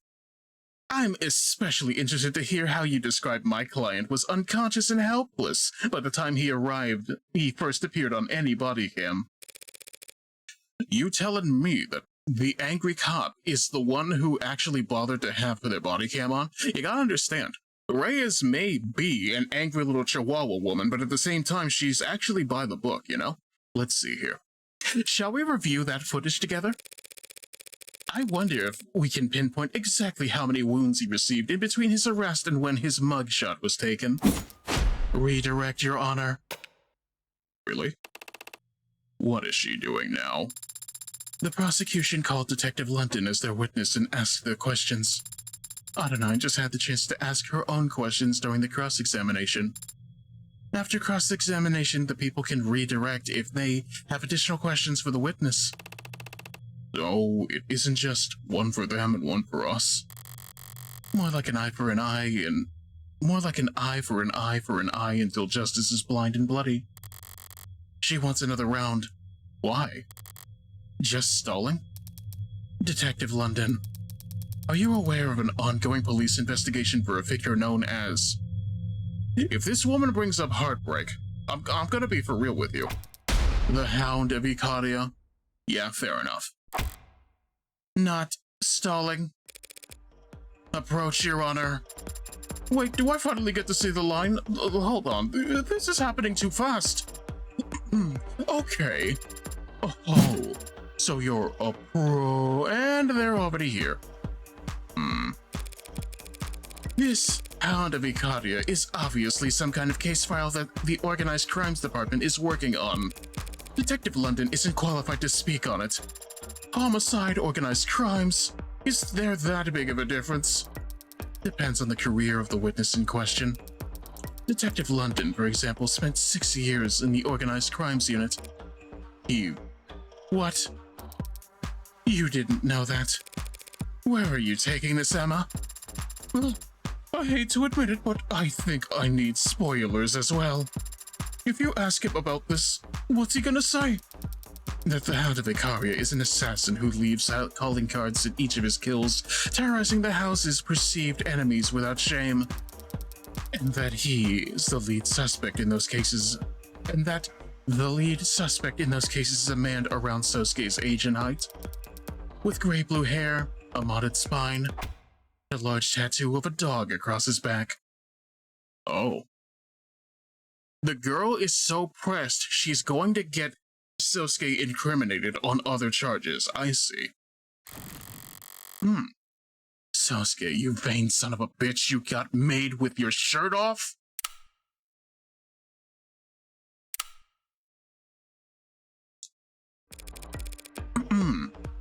You cannot let the jury hear that, Your Honor. But I really want to. If organized crimes wanted to arrest Sosuke, they should have done so already. He's on trial here today for these 5 counts and nothing else. The defense has once again claimed that their client is merely some veteran who's been victimized by greater forces. But the police believe that he's in fact the deadliest soldier the Ikariya have at their disposal. You know, that's fair. I kind of want to talk about that, considering the fact that, hey, look at that. The Yakuza behaves like a Yakuza. And that's kind of the problem here at the moment, you know what I mean? I don't know if it's making sense to you, but it's definitely a case of, hey, why the hell did you not explain any of this earlier? But you know, something, he's got too much pride, something, that little boy that he works for is definitely of no help in regards to this, and I don't think he will be after the fact either. Honestly, it's very likely that we may lose this case given the way that's going on in regards to things, you know what I mean? Hard to say. But at the same time, I'm having fun with just how much of this is just Sosuke really should have actually put all his cards on the table for us. We'd be playing with a full deck then, but at the same time, it's hard to say in regards to whether or not those cards are actually playable. Morgans certainly aren't. Morgan is literally a serial killer, but you know, it's genuinely too much to avoid getting hurt herself. But at the same time, I don't know. Maybe it would be good for the Ikariya group to get rid of him in the first place. Hard to say. But at the same time, who could know? Why would we know? But even still. I don't know. How do you feel about this, chat? Personally, I'm over here just like, I did not expect to get this infested this quickly. But then again, you saw the last trial. A man's body was found inside a bunker in Lego City. But even still. Actually, wait, we're still waiting on the ad break. I don't know what's wrong with me. I kind of expected things to just go a little bit differently, is essentially the thing that I'm thinking. But at the same time, I'm also thinking that thinking is getting a little bit difficult because of the way that I meant to think about the evidence that we're thinking doesn't make any sense. You know what I think? You know what I think? It's a marvelous day to discuss this stuff, but at the same time, you know, it's how it tends to go in regards to stuff. So I'm happy. I'm happy that you're happy. Whether or not this makes any sense is irrelevant, but let's see here.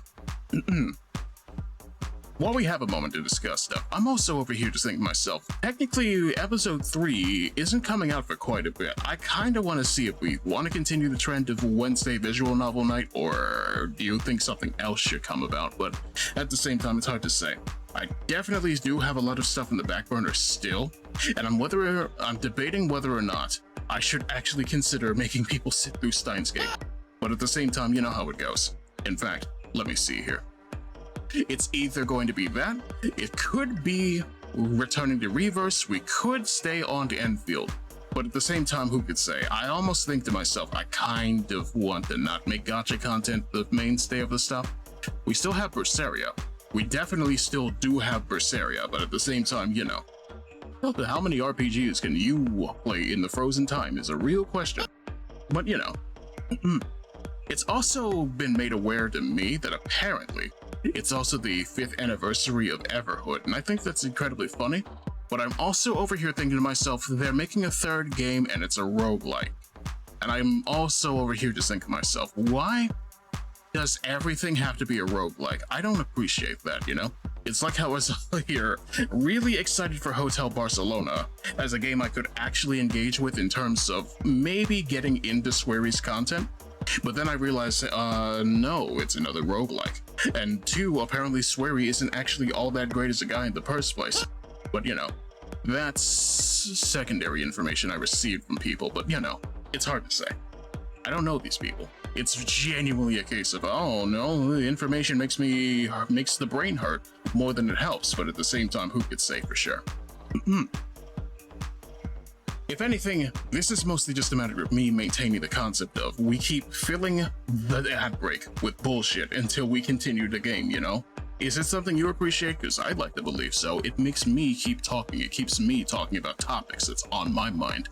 Like how I've been slowly but surely catching up with Kamen Rider Zets.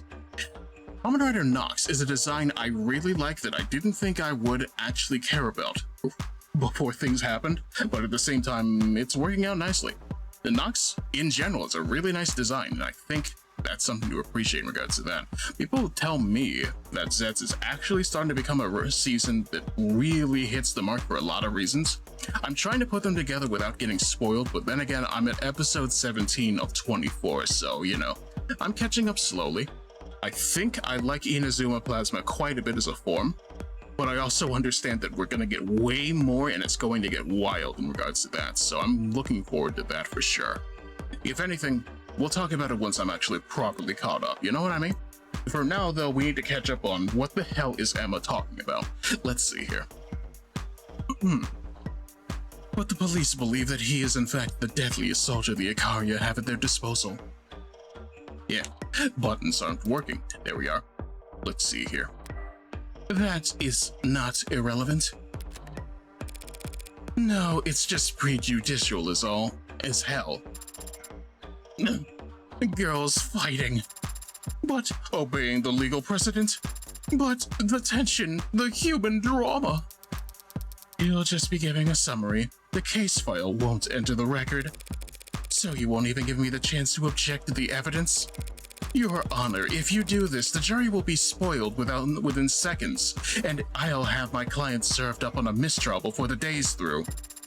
And some other lucky adjutant will have all the rest of the fun. I've severed the jury's feed for the time being. I'd like to hear exactly what the witness has to say before ruling on this testimony's inclusion. But Your Honor, the gallery is not your concern, nor a concern of justice. This trial will remain open to the public until such a time as I or the state feel it shouldn't be. Decision made. Thank you, Your Honor. What just happened? The jury's gonna take a bathroom break.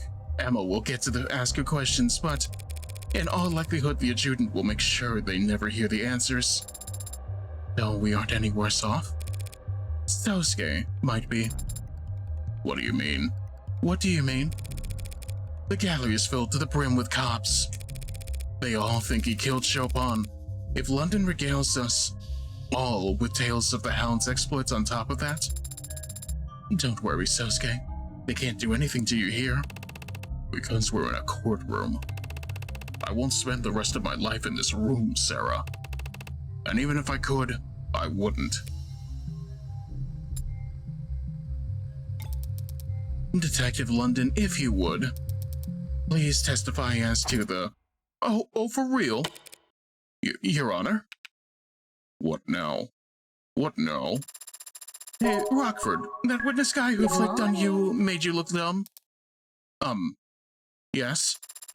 He's finally here. Oh. Oh no. Wall peepee inbound. You put your wall peepee away. How are you, Spectre?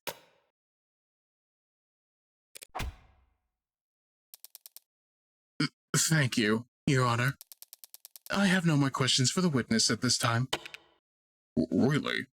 Well, The redirect fizzles out. Counselor, you want to snap it up? No, Your Honor. Dang, Detective London. Nobody wants you to talk your ass. Miss Rockford let it go. You now have an outline, Ichi. I believe in something of a cool borders. I didn't grow up with it, but I appreciate the concept. But even still. She doesn't hold anything back in the courtroom, but only because that's what gives her the greatest chance of victory. If the jury wouldn't hear it either way and she has no need to stall for time, she won't stoke the coals for the fun of it. So, if you hadn't fought against that redirect up to the very last moment... Bullet caught, huh? Yeah, nothing impressive about putting my arm between the gun and my... heart. I was going to say stomach. The analogy seems weaker somehow. I mean, you can still get killed with a stomach wound, but you know. There he is. The man of the hour. The hero who put a stop to the Hound of Ikariya and brought justice to the city over the loss of a favorite son, Tariq Chopin. Patrol Officer Rogers reporting for duty. This looks like a man who would immediately look at an android and just go 29 stab wounds. You don't have to say that. Sorry. Then just, reporting for duty. Name and occupation. Patrol Officer Huey Rogers. Occupation, Patrol Officer. Former partner of Tariq Chopin. Apologies for earlier. It's fine. The court understands that the city council had need of you. Said my name wrong. Won't happen again. And your tardiness. What's that? Being hours late to this trial? Did I not set a reminder? Yeah, this dude's a prick. Alright, let's see here. Does seeing him here in the flesh jog your memory at all? No, not at all. I'd think this guy would be pretty hard to forget. You must have sustained quite the concussion then. As an appetizer, from what I saw, he's lucky nothing important leaked from his ears. Shall we begin, Officer Rogers? Right, from where? The start? Oh. Well, it was a pretty boring, normal night. Me and Chopin were just driving our route, windows down. He was always getting car sick if the windows weren't down. Then around 9:45 or so, my partner heard shots fired. So off we went. What does that mean? Well, shots echo down in the lower wards, so I wasn't too sure about the direction. Fella mad sketchy, that's what I'm saying. He looks like if Hank was built to be a narc, you know what I mean? Or rather, the dude from Detroit, you know the one, the actual android, but let's see. But my partner was confident that it'd have something to do with the Blue Bloods. That area is a known hotspot. As we neared the street, we saw people slinking away from it. We got the message. People can sense that kind of trouble, even when they don't know it. Something bad had gone down, and no one wanted anything to do with it. Front door wouldn't budge. I peeked around in the valley, but the fire escape was out of commission. Then my partner, shot clean through the door handle. Chopin was that determined to get inside based on some echoed gunshots and a few context clues. Supposed context clues are most of what I use to find the place too, but... So, when you arrived, the only way into the building was locked? Yeah, and so we had a strong reason to believe the shooter was still in the vicinity. I was in favor of waiting for backup at that point, but my partner, he was convinced the place was dead emptied already. So, he was moving a good bit faster than me right up until we got to the second floor, and we heard a loud slam. A slam? What kind of slam? Like slam? Or like slam? Or like slam? I don't know. It was loud though. And Chopin gets all deadly serious and insists I stay and he goes ahead. Up to the third floor. After a bit, he yelled down to me, saying everyone was dead and I should come join him. That's when I heard another heavy thud. I didn't know it was the sound of my partner's body hitting the floor. But I put two and two together when I saw that man there standing over him. Let the record show that the witness has finally identified the defendant. If you heard a noise at a crime scene, the natural conclusion would be that you were not alone. But if Chopin thought they weren't alone, why would he insist on splitting up?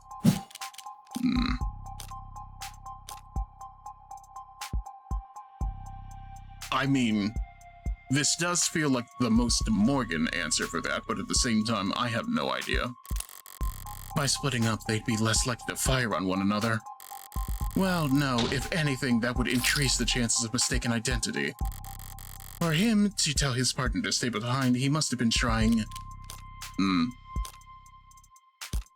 to keep the suspect inside the building. That's it. Chopin must have wanted to split up so they could cut off possible routes of escape. Perhaps I can shed some light on the late officer's actions? With more speculation. With some helpful theorizing. Capped off with hard evidence. Officer Chopin explicitly told his partner to stay behind. And the only reason he'd do that is if he thought it'd let him catch an escaping suspect. Why would he think a suspect was escaping if he heard a noise upstairs? He wouldn't. He'd only think a suspect was escaping if the noise he heard was... Let's see what we got over here. Dumpster, Magus, fire escape. Honestly, it could be the fire escape, but at the same time, I'm not sure. The fire escape. If you heard a fire escape slam, wouldn't you come running? Fire escapes do not slam, counselor. For a second, I thought she might go for that one. Alright, let's try this again. What do we have to work off of? The dumpster. The Magus. You know what? The gun sounds more likely. Give me the thing. The Magus. If Chopin heard that gunfire off, wouldn't his first thought be that... someone had shot off running like a pistol? Admirable wordplay, counselor, but pitiable logic. Alright, I'm actually making this harder on myself. Let me see. The dumpster, why not? A noise that came from the alley. What kind of noise would that be? A noise like the one I was treated to when Detective London clumsily shut the dumpster out there. Right now, I love my ears ringing too, you know. What are you even talking about? I'm talking about an exit plan. In other words, how the real culprit managed to flee the scene. How does a dumpster lid relate to some Imaginary suspect's great escape. 1963, 172 minutes. The only way to get from the third floor to the street without going past the two cops clearing the building would be by going down the fire escape and into the alley.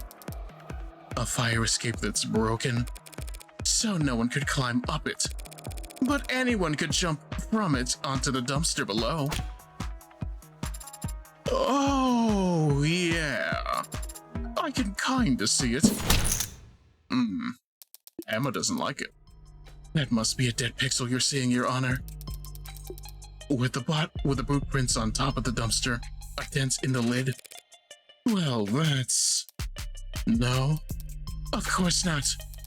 There's no proof, no reason at all to think that anyone jumped down onto it.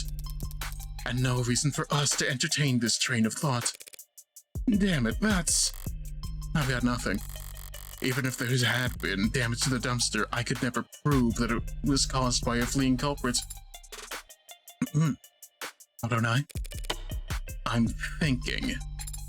I know. But might this not be possibly the time for you to stop thinking and instead flip the go board like you told me to do before? You're horribly misquoting me.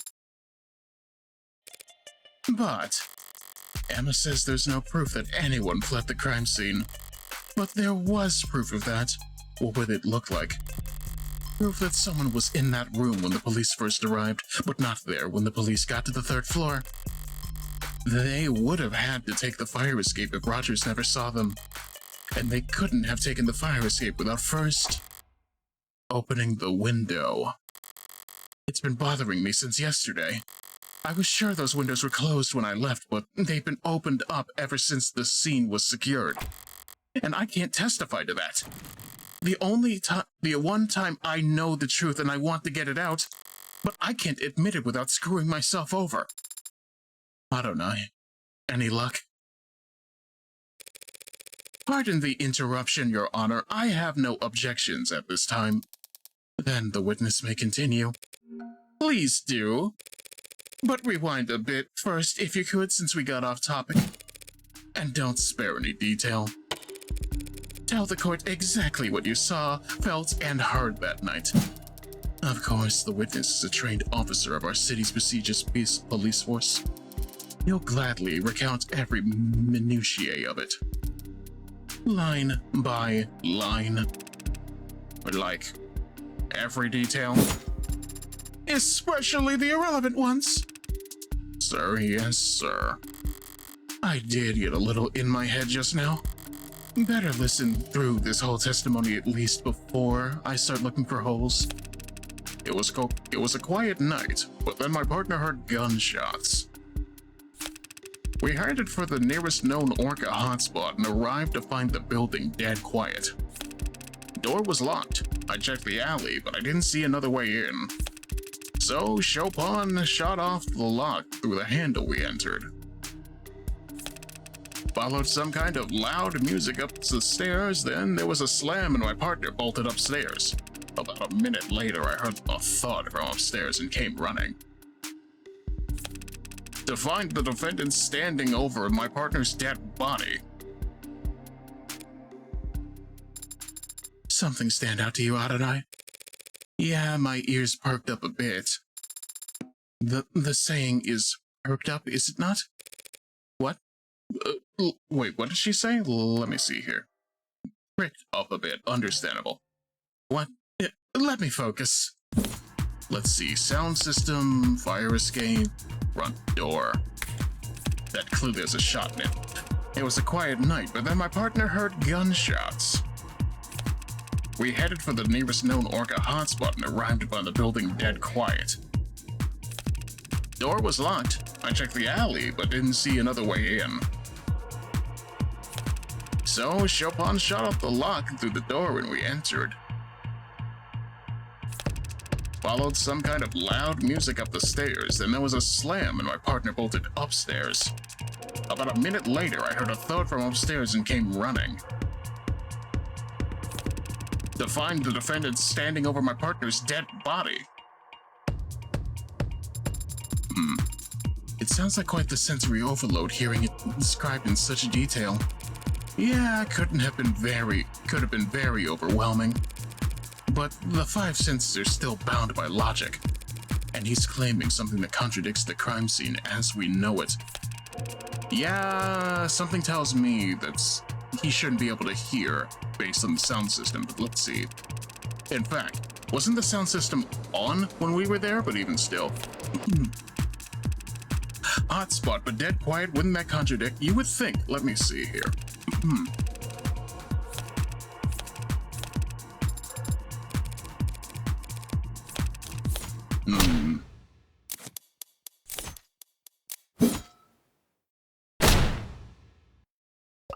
I hate it. I hate you. Was that supposed to be funny, counselor? You looked like you needed a laugh. Flirting right in front of me. Pardon? Normies, get overruled. You think Addie wants a date? Let's see here. Better stop making sloppy mistakes. I think the adjutant's body is ready to crash. Let's see here. A fire escape front door. It was a quiet night, but then my partner heard gunshots. We headed for the nearest known Orca hotspot and found the building dead quiet. That sounds like the thing, but let's see here. There we are. How could you have arrived to find the place dead quiet when there was a sound system blaring on the top floor? The witness must not have heard the sound system. This is a noisy city. Even in the lower wards, Let's not start. But he did hear the music. He described it in his testimony just now. Followed some kind of loud music up the stairs. So the building was dead quiet when you were outside, but you could hear music from the first floor? Well, yeah. Heard the music pretty much as soon as we stepped inside. Only after you stepped inside? Yeah. Sturdy door, I guess. Your Honor, the witnesses established that the front door was very secure and tightly locked. There's nothing strange about it blocking out some amount of sound. But it blocked out, like, all the sound. Once the door was open, the music was booming.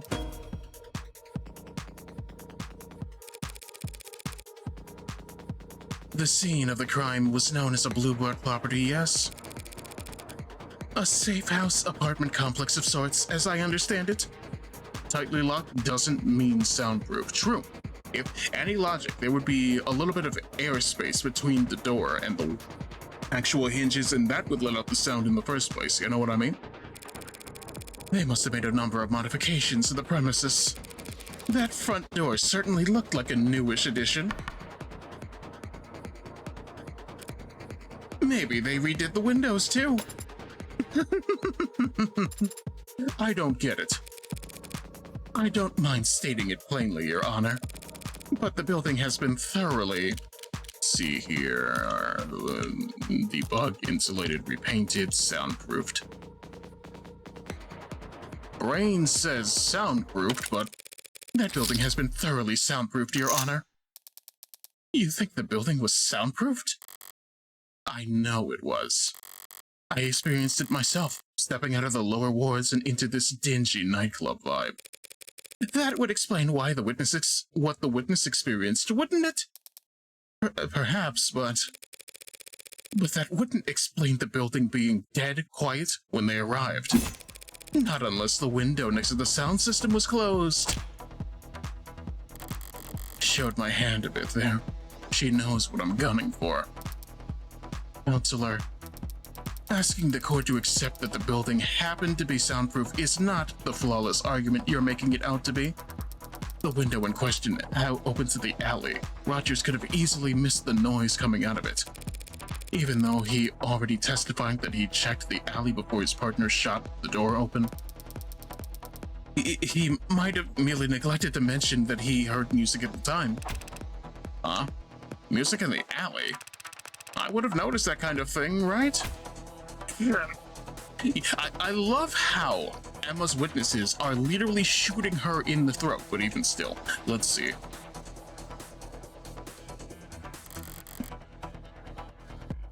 Fast on the uptake, this one. I'm looking at this arcs from every angle I can, rotating cubes in my mind, and as fast as my programming will allow. And I'm still seeing a crime scene where the windows are open. What am I doing wrong? There's a trick to it. Try focusing on a single cube first, once you've got one spinning consistently. Yes, Your Honor, the windows were found open. It's a contradiction. The windows were closed when the officers arrived, but open by the time Rogers got to the 3rd floor. That means that someone must have opened them. Someone not currently on trial, Your Honor. You should stretch before attempting a mental gymnastics that intense, Counselor. You claim that the windows were originally closed, and only opened the moment some mystery individual fled down into the alley. But we know Creek was standing in front of those windows when he was shot, and we can see where his blood landed on the sides of the windows that face into the room when open. And as you claim, the windows were closed when he was shot. Then his blood somehow ended up on the wrong side of the glass. Your theory is flawed. A far-flung theory with nothing other than Officer Rogers' poor hearing to support it. Wow, that came from somewhere. Let's see. All the actual evidence shows that at the time of the murder, the windows were exactly as we found them, flung open. Her logic isn't faulty, and I can't overturn it with any given piece of evidence, but I can point out the flaw in how she's presented her evidence. Thank you for the advice about taking full advantage of arcs, by the way. Windows on the wrong side? Probably. Blood? Yeah, probably. But trust me, there are some things that are best understood by visiting the crime scene in person. What? Helps you keep from getting flipped around. Alright, let's see. What are we actually working with? That's the real question, but I'm not sure what I'm looking at in the first place. Let me see here. Found an alley under fire escape, very heavy, loud. Shot in the chest in front of windows from 1 to 2 meters. Blood across the windows, fingerprints on handles, soundproof. Windows open in arc scene, all opened by all officers.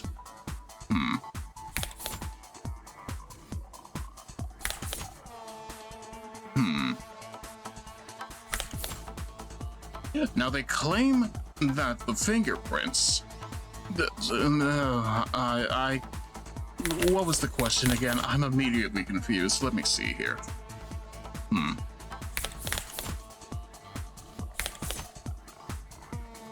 Okay, so if the issue is that we have Creek there, we would have had fingerprints on the window that were required to open the window, but at the same time, let's see here, window.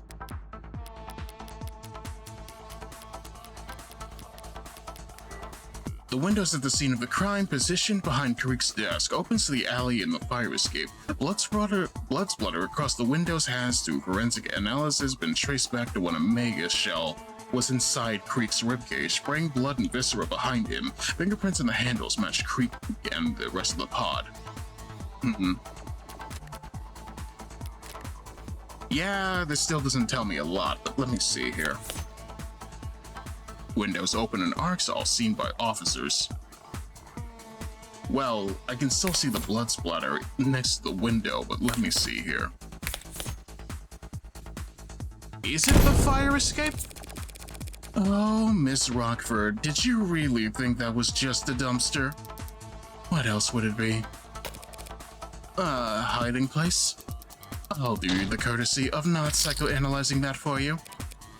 How kind. Fair enough. Let's see here. Pooh. Creek himself? Are you sure that was Creek that was shot in front of those windows? Yes, I'm stupid. Very much so. Well, good on you for sticking with your gut. I might actually lose this case at this rate. Let's see here.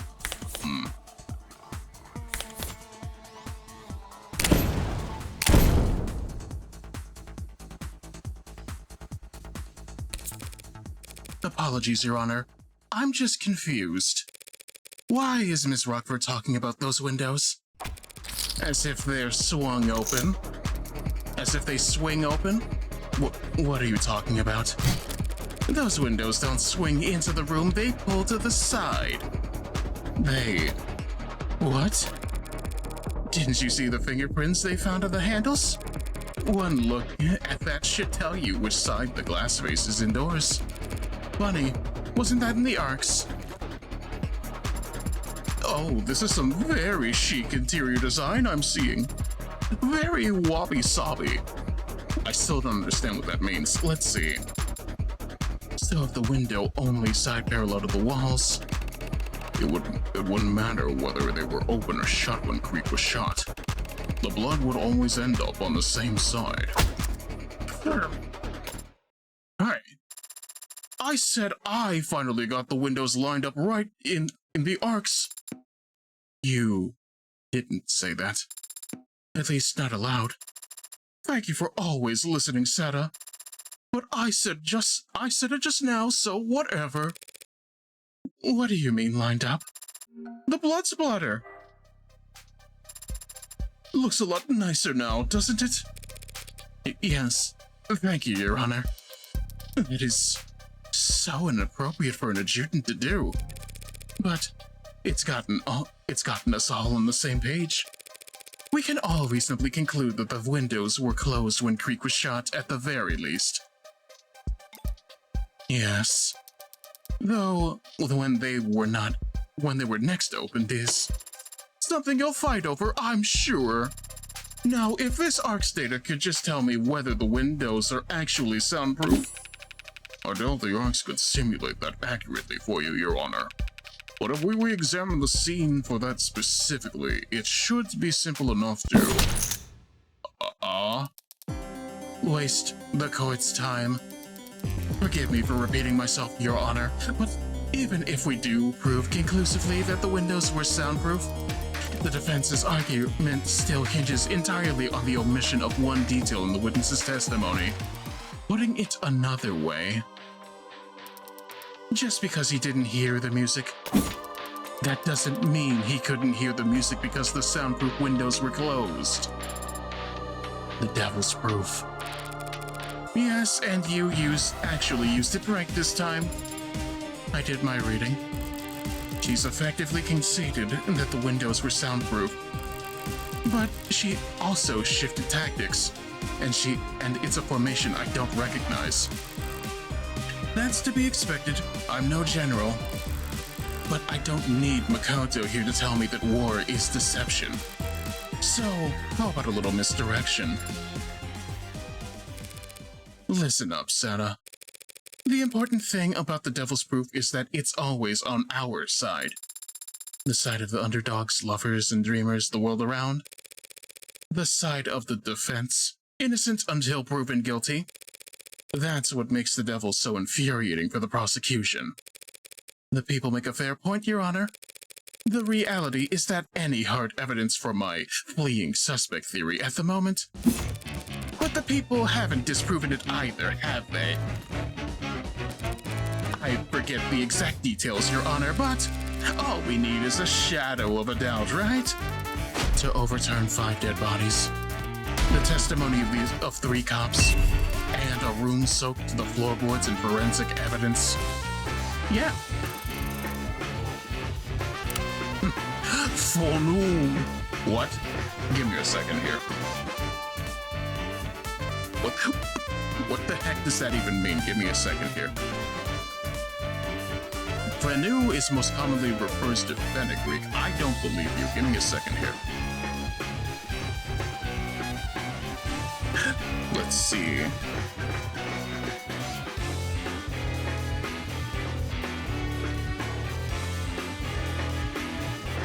Wow, I'm actually having a hard time actually trying to Google this. Let me see here.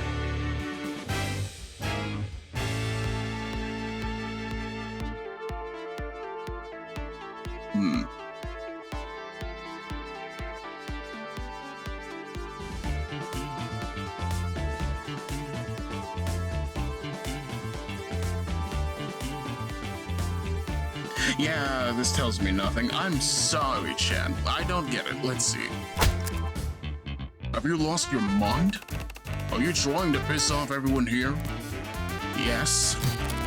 Come on, you don't hate my theory that much, do you? I'm warming up to it.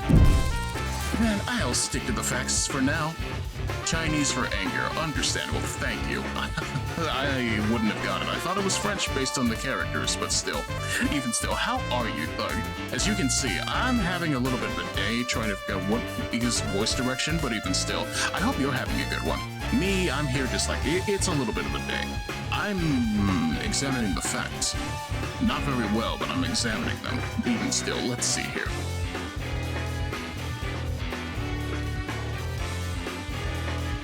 You get a shout-out. How's things? How's the family? But still. At the time Rogers and Chopin arrived, the front door was locked. The music was still playing at the scene of the crime, even if Rogers didn't notice it until stepping inside. And at the moment Creek was shot, at least we can be certain the soundproof windows behind him were closed. Yes, those are the facts. Why are you restating them? Because there's something that's been bothering me. If we accept these as the facts, one part of the Honorable Officer Rogers' testimony makes no sense. Let's see, you heard gunshots in lower wards, head to the sound. Officers front door locked, and Chopin destroyed the lock. On second floor, Chopin heard noise, Chopin went to third, and Rogers stayed on second. Rogers heard thump from bump on the third floor, bounced down to blah, da da da da. If it's so wait. If the thing is so soundproof that nothing actually gets out, how did they hear the gunshot? That's the real question. How could these two officers have set off in response to the sound of gunshots if the room was deafened at the time the gun was fired? Now you go there? Oh crap, yeah. Wait, excuse me? What are you talking about? It's the very first thing you told us, officer. Your partner heard gunshots. But how is that possible? But he said it. He said it. Even on the radio, he called it in. True enough, I could see it right here in the police network's database. 9:45 p.m. Officer Tariq Chopin reports shots fired. So he did. And since we can't ask him to testify, we'll just have to take him at his word. But just to clarify, Officer Rogers, are you now saying you've never heard any gunshots yourself? Well, I didn't have my head out the window like him, so... That's what you're trained to do, isn't it? Report anything you see or hear across the network. Well, one report is usually sufficient. But confirmation is always ideal, right? Yes or no, Officer Rogers? I never heard any gunshots. Hang on, are you really? So, you never heard a peep, but your partner... I'm sorry. So you never heard a peep, but your partner... He somehow managed to waltz you both over to exactly where 4 vicious murders had been committed before anyone else got there. I just drove where he pointed, so... Counselor, you need to be very careful here. Thank you for your concern, Miss Rockford. But don't forget, I hate losing. Pardon? I said, but don't forget to direct your comments to the bench. You bring that up now. Every cop in the room already thinks I'm a mob lawyer at this point. Compared to that, mocking the memory of the deceased is small time. I feel like you're gonna say something shocking here, and I should stop you. But I can't really stop you before you say it, so... I'm just confused is all, Your Honor. Could Officer Chopin have possibly arrived at the scene of a crime when he couldn't have heard any gunshots? Unless he was asked to come there directly. She raises a good point. Oh, like he got an Evite? Exactly. Officer Chopin answered a distress call from the Blue Bloods. Tumult. Tell me, are these her usual tactics? Turning the entire city against her for no discernible reason? No. Well, the first time we met she did, technically. Your Honor, the defense is completely out of line. The gallery is pretty poorly behaved, too. You're gonna rein this in, or should I? Allow me. Tariq Chopin was an upstanding officer with no marks on his record. You say he was some kind of blue blood pawn, but he had to break into their building in order to enter. And you have the gall to claim he answered a distress call when there's no panic button, no phone records to suggest one was even sent? True. That's all you have to say after posthumously accusing the son of 2 city councilmen of being corrupted by blue blood pocket change? It's a fair point. Chopin was the son of a 2 city councilman and by all accounts a dedicated police officer. He wouldn't work with the Blue Bloods without an unusually strong motive. The kind of thing that would make the headlines.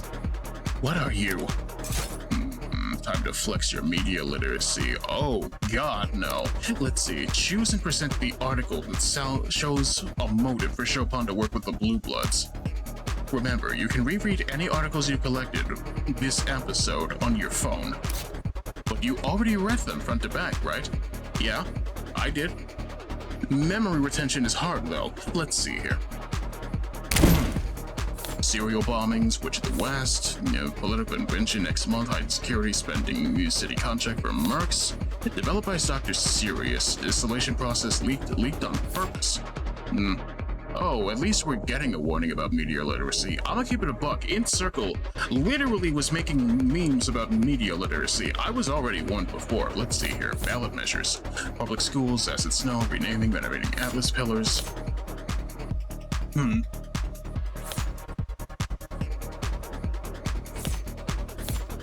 It's gotta be either of these two, but let's see here. Media literacy, and there's a choice about schools. Yeah. Irony, isn't it? But let's see here. Convention next month. Next month, the city will play host to one of the most competitive political conventions in recent memory, with Senator Mathings expected to face significant opposition from party outliers before securing his nomination. But while the broader nation eagerly anticipates the oncoming political circus, city officials are already under fire for supposed lack of sufficient convention security. The city has already approved a record-high monthly budget for the police department, including fully unrestricted overtime for officers of all ranks, but a coalition of private security services, including White Adder, Fang, and Demi Co., has released a press statement urging City Council to consider contracting their services ahead of the convention. Wait. If I remember correctly, Demi Co. is a blue blood front, but even still, let me see here. Heartbreak was bad enough, but we're hearing that cops were dying in the lower wards when our city officials are going to say enough is enough, said Demico head of press relations Arthur Gull. We have the utmost respect for all first responders. None of us are blaming the hardworking police for these failures. How could they succeed when political insiders insist that they try to apprehend criminals with one hand tied behind their backs? Our contracted forces have world-class training. Whatever. There's enough in that regard. Ballot propositions, though. Let's see. With elections coming up, enough ballots soon. Read in the interview process. Petition to City Council Commission cost analysis of public schooling. Okay. Serial bombings, defiance bombs sweeping eastward, 100,000 files, student death, all of it non-recoverable. Federal agents frustrated with so-called witch, formerly It's gotta be the convention file, right, chat? I feel as though it's gotta be the convention article, but I have no idea. I'm gonna be dead ass. Anytime politics is mentioned, I'm obligated to pick politics as a choice. Motive. Your Honor, motive? Let's see here. I really wish I could see how many chips I have at the moment, but let's see here. I'm gonna say the convention. The City Council is evaluating new security contracts ahead of next month's convention. And you think, what? That the Blue Bloods own stock in corporations involved? You know, fair enough. I'm stupid. I thought Demico was it, but let's see here. Never hurts to diversify your portfolio. Save the financial advice. Let's see here. If it's not that one, it could be the serial bombings, but let's see here. Public schools, acid snow, Atlas pillars. Wait, helium fuel. You know what? This does raise a good point. Ballot measures involve reallocating funds, which could mean less money for cops, but let's see here. Let's see here. Voting aye, Atlas pillars, lower wards. All the largest public transit elevators are reducing unemployment in target regions, representing uptown districts, property values would either skyrocket or even drop into the negative based on which pillars are rejuvenated. The city is wary of disrupting the real estate market, lower warrants, rampant outsider funded circulation. Wait. There's a likelihood that getting rid of Chopin would basically make the councilmen completely get rid of that lower ward. What do you think? There's logic behind that, right? Let's see here. Officer Chopin would never compromise his well-documented morals for anything less than an earth-shaking opportunity. Yes, Counselor, but his family is very well off. What could this earth-shaking opportunity possibly have been? How about a donation to his parents? Yes, I'm glad. I know how to read. Let's see here. It'll help with the little man, and folks want to put the little guy down. True. What? Sidebar for a moment. What? How are you all thinking about voting? Oh, don't get me started. I'm a political junkie. What are you? Sorry, on the ballot measures specifically? Am I the only one who sweats over this stuff? Maybe it's old-fashioned, but I was hoping to hear some diverse, nuanced opinions on Proposition 492. Wait, but that's the funding of Atlas Pillar rejuvenation projects. I think it's a nice idea. Bringing prosperity to the lower wards, literal stability to everyone above them. And of course, the mother of all paydays for anyone lucky enough to own the land it'll require. Wait a minute, you mean... you... Am I the only one who reads the news anymore? Wasn't counting on this being rhetorical, but... Who on the city council is sponsoring Proposition 492? Chopin's parents? One last question, less rhetorical this time. This crime took place at a known Blue Blood property. So why was this found there? Wait, what? Dark card, Greek data pad, needles, red ink, yoru, let's see, classified documents, hard to copy, easy to destroy.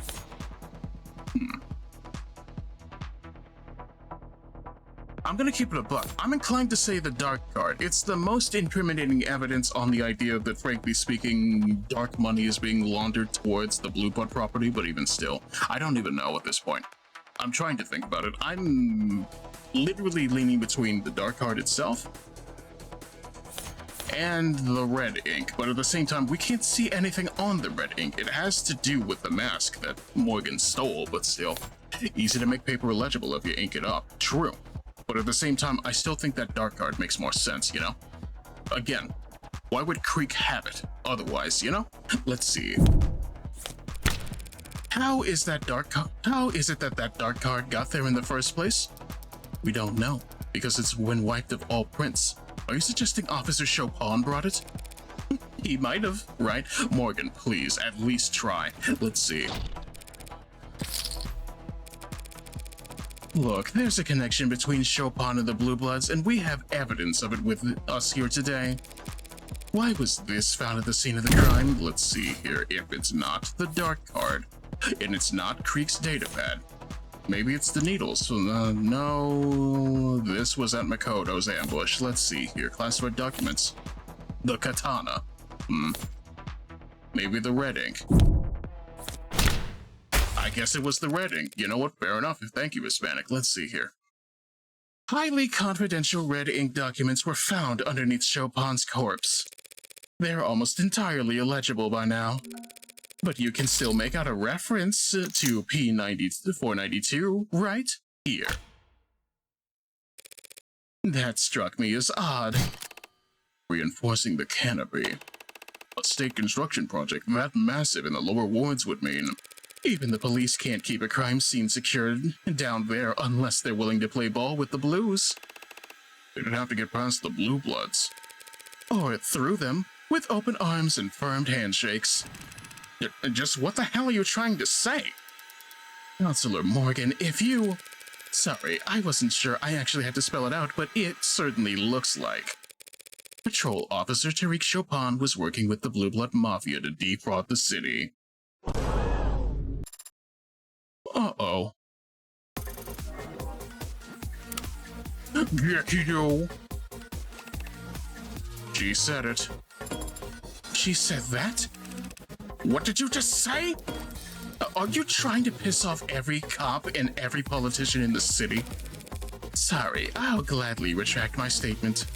That is, as soon as any cop or politician or prosecutor can explain to the court how Tariq Chopin was able to arrive at the scene of the crime that night. When we all know damn well he never heard any gunshots. It is a bit of a pickle. What have you got for us, witness? What? I don't know. He had good ears or something. Or good intuition, or whatever. Your Honor, the simplest explanation is that Officer Chopin was tipped off by a CI that he neglected to inform his partner about. Hey, Chopin wasn't a patrol officer with secret criminal informants that he'd hide from his own partner. That sounds horribly corrupt. And you called my comments inflammatory? Corrupt? You've got brass, all right. That's real rich coming from a mob lawyer, the Hound of Ikariya. Big uh-oh. Your Honor, the witness's last statement was a regrettable slip of the tongue. Frankly, his entire testimony has been less than ideal, and so I'd already snipped the jury's feed, but the crowd... Seriously? He's the Hound? But isn't the Hound that...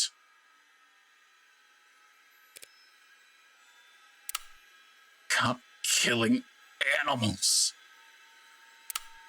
Knew the whole house stank like shit.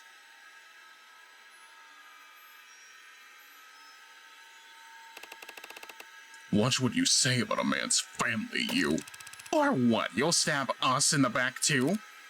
Sosuke, please, calm down. And shut up. Bad apple, hang the whole house with him. Your Honor, these outbursts from the gallery are not ideal, but we need to focus on preventing... It's not enough you butchered him like that. You gotta pay for this lawyer to spit on his grave, too? At least the Blue Bloods know their place. How dare you? Well, you pigs were colluding with Blue Bloods to rip off everyone in the lower wards. Better a Blue Blood than a piss running in your veins. Oh, that sounded racial. I'm sorry. Sarah, hold him. Arden, stop him from doing anything stupid now. Okay, that was fun, but now you've ruined it. You're all done. This court is now in recess. Bailiffs, clear the room. It's not enough. It's not enough. Now, I'm not done talking. I want to speak. Tell him, Rogers. This heat. Burn the house. Tension like a haze in the air. Rip him out by the roots. And the back of my neck. Every last one. Should have taken you out while I had the chance, you. Oh. A bead of sweat and something that feels like... What is that?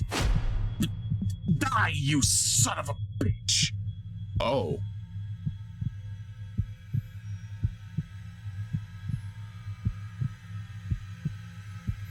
Oh, they really are gonna kill this man. Oh no. What am I reaching for? I don't even have my gun.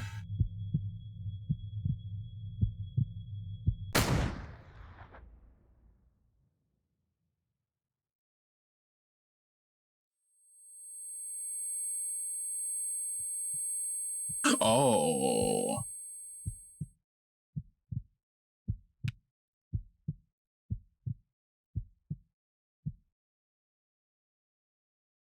Okay, this got way more intense than I was expecting. But give me a sec. I feel bad. I even feel even worse that we're entering an outbreak. No, we're snoozing that. Give me a second here. Let's see. Hey, are you okay? Are you hit? Sosuke, I am not injured. The danger's gone. The heat of the moment replaced by the chill of a cold sweat on my lower back. Why did you push me down? What? What do you mean, why? Why did I?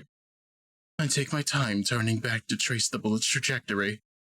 Vaguely, I am aware of stomping feet as the crowd rushes to the exits, but the sound is far away. Reflexes. Sorry. You're right there, ma'am. I'm fine, detective. Thank you. For a moment, I lock eyes with the detective Kasim London. In an instant, I recognize a nameless flickering across his face, cold and sharp like frostbitten furs. Nameless. We don't need a word for it because we only ever see it once. At the very end.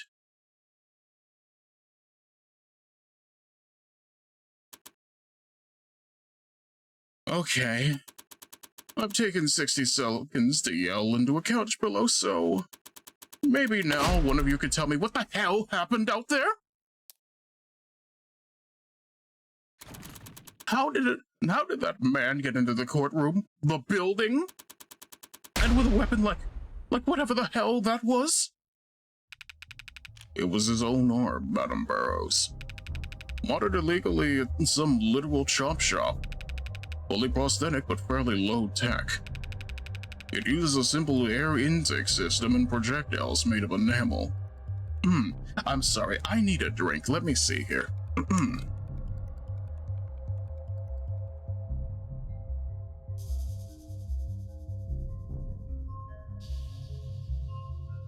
Alright, that'll do it. It uses a simple air intake system of projectiles made of enamel. Enamel? As in teeth? Where on earth do these people? Doesn't trigger any metal detectors. Looks organic from the outside. But if you're aiming at flesh, it gets the job done. And are metal detectors all that stand between a crazed gunman and the law of the land? No, Your Honor. We're looking into it now. But we already found some discrepancies in the personnel files of the courthouse security team members. He probably got his hands on a keycard, lost, bought, or stolen, and had it modified to get him into the building. Would that work? All he needs to work once. This time, it did. I doubt he expected to leave alive, so... you ask me. We're lucky. You ask me, we're lucky he's stuck with something more directed instead of an explosive.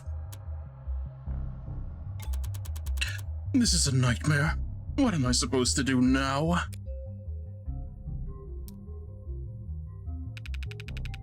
The jury must be horrified. I don't know how we could proceed. As I recall, the adjutant cut their fee the moment Officer Rogers mentioned the Hound of Ikariya. Though they didn't actually see the shooting. And by the way, how does a patrol officer know that my client is the lead suspect in that case? Would anyone like to explain that to me? Well, you'd have to ask Organized Crimes. But the mood around Rogers has been celebratory. I'd imagine there were plenty of cops eager to describe in detail what he'd achieved by catching Sosuke red-handed. Allegedly. There's no presumption of innocence in station locker rooms and cop bars, Counselor. So the OC department buys Rogers a round of drinks, and 24 hours later, I've got a shooter in my courtroom. Who was he? The shooter's been ID'd as Bowen Bresson, low-level muscle in the Blue Blood Mafia. Priors for possession, dealing, assault. Attempting to carry out an assassination in a courtroom full of cops is quite the step up. Any connection to Creek's pod? Meh. Older generation, different part of town. Not exactly thick as thieves. So trying to execute Sosuke wasn't an act of revenge? He was given orders. Yes, that's very interesting, but it's a job for the police to handle. Counselor Morgan, I assume you'll be filing for mistrial. About that, I feel it's in my client's best interest for the trial to continue. What? A blue blood gunman just tried to shoot him. But the jury didn't see that. All they know right now is that they've been given a long lunch. You too. The goal, Your Honor, as I've always understood it, is for a defense attorney to do what's best for their client. What happened? I had to help a guest. Blue Blood tried to snuck into the courtroom and tried to shoot Sosuke right then and there. That's what happened. Let's see here. Right now, clearly, the Blue Blood Mafia is convinced my client killed 4 of their men. And every cop in the city thinks he killed Officer Chopin. If he walks on a mistrial, he won't be able to walk down the street without getting shanked. Did Sosuke get hit? No, London stopped him. But, you know, Morgan raises a good point. He's literally wanted by the cops and the mob. There's no way he's getting out of here in a mistrial, you know? Let's see. Sosuke Ikariya doesn't need a mistrial. He needs a media blackout. I really hate that term. She's right, Your Honor. Apparently we're getting raided by Sapphics as well. You there. You like talking about lawyers? I'm beginning to think that I might be talking about lawyers at the moment. Either way. Hello there, raiders and those of you coming in from the wings. Coming in from the dark. My name is Megiddo Ichi, your heaven-hearted hellhound cyborg avenger, and we currently just watched a man literally almost get assassinated in court. How are you people? But even still, give me a second here. Let's see. I need to learn how to spell. Give me a second here. I also need to program it to stop ads when a raid comes out, but even still, have that for your trouble. You're an artist. You're something of an artist yourself, is that true? But even still, I hope you people are doing alright. We're currently doing visual novels, because I'm your visual novel guy. I'm so good at being the protagonist of this visual novel. But even still, I'm also very good at voicing old women, I think, but even still. Learning to become an artist, then you're already doing better than me. I'm proud of you for that, but even still. Naturally, there is still going to be a little bit of a ad break in 5 minutes, but at the same time, hopefully you people enjoy this well enough to be a part of it. You know what I mean? Let's see. If the story spreads that the Blue Bloods tried to assassinate Sosuke, every juror in the city will assume he's guilty. We won't be able to find anyone over the age of 10 who hasn't heard of him, let alone put together 12 unbiased peers to judge him. Even if that's true, and even if it's possible, what you're asking for is... Detective, is the building still in lockdown? Standard procedure says to keep it that way under another half hour. We would have to. The stands were full of police officers, and any one of them could. Ambulance traces will pay prime for a story this rich. Someone's gonna break rank. We don't need the blackout to last forever.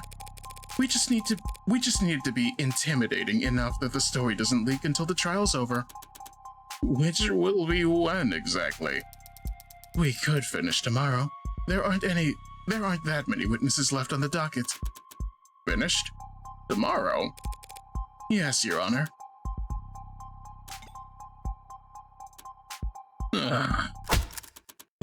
Fine, yes, we'll have a blackout. A big, scary old blackout, like we're the shadowy masters of the universe. Well, I mean, you are the government. Happy? Perfectly. Thank you, Your Honor. Detective, follow me. You'll need my authorization to activate the building's blanket protocols. Right behind you, ma'am. Surprised to be arguing for the same thing as you, for once. Thanks for not gagging from the effort. Any other defense attorney in the city would have taken the mistrial.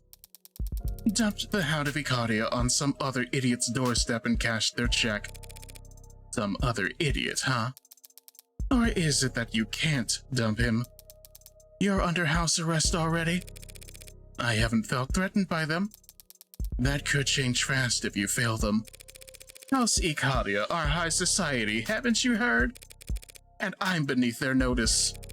I don't think they'd bother to axe me just for underperforming.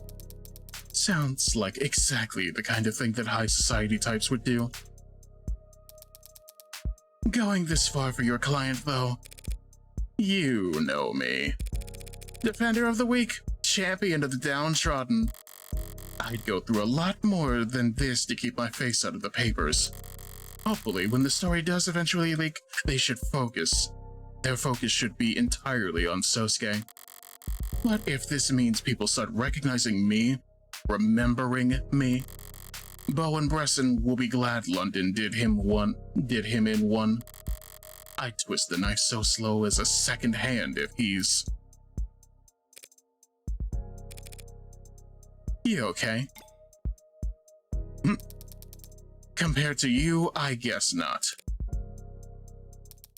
I've never seen anyone get shot before. Oh. Right. Sorry. No, I'm sorry. That was... Maybe I'm feeling jealous. I spent all this time poring over crime scenes and diagrams, trying to get inside the head of heartbreak of all people, and... Maybe I get it into my head that I'm some kind of unfeeling badass. Just to freeze up like a deer at the actual sight of actual violence. I'll need to get over that. Do you? Do you need to get over it? I have a responsibility. A prosecutor isn't a hangman, Emma. No. If a hangman does their job right, the neck snaps that the subject's dead before the pain ever reaches their brain.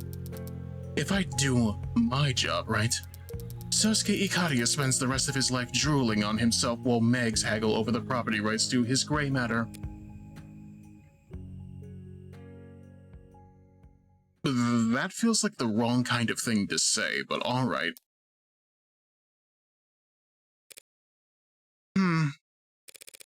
If you feel that bad about it, you could always recommend a lesser sentence. And that's just the thing. I've never felt bad about it at all. Runs in the family.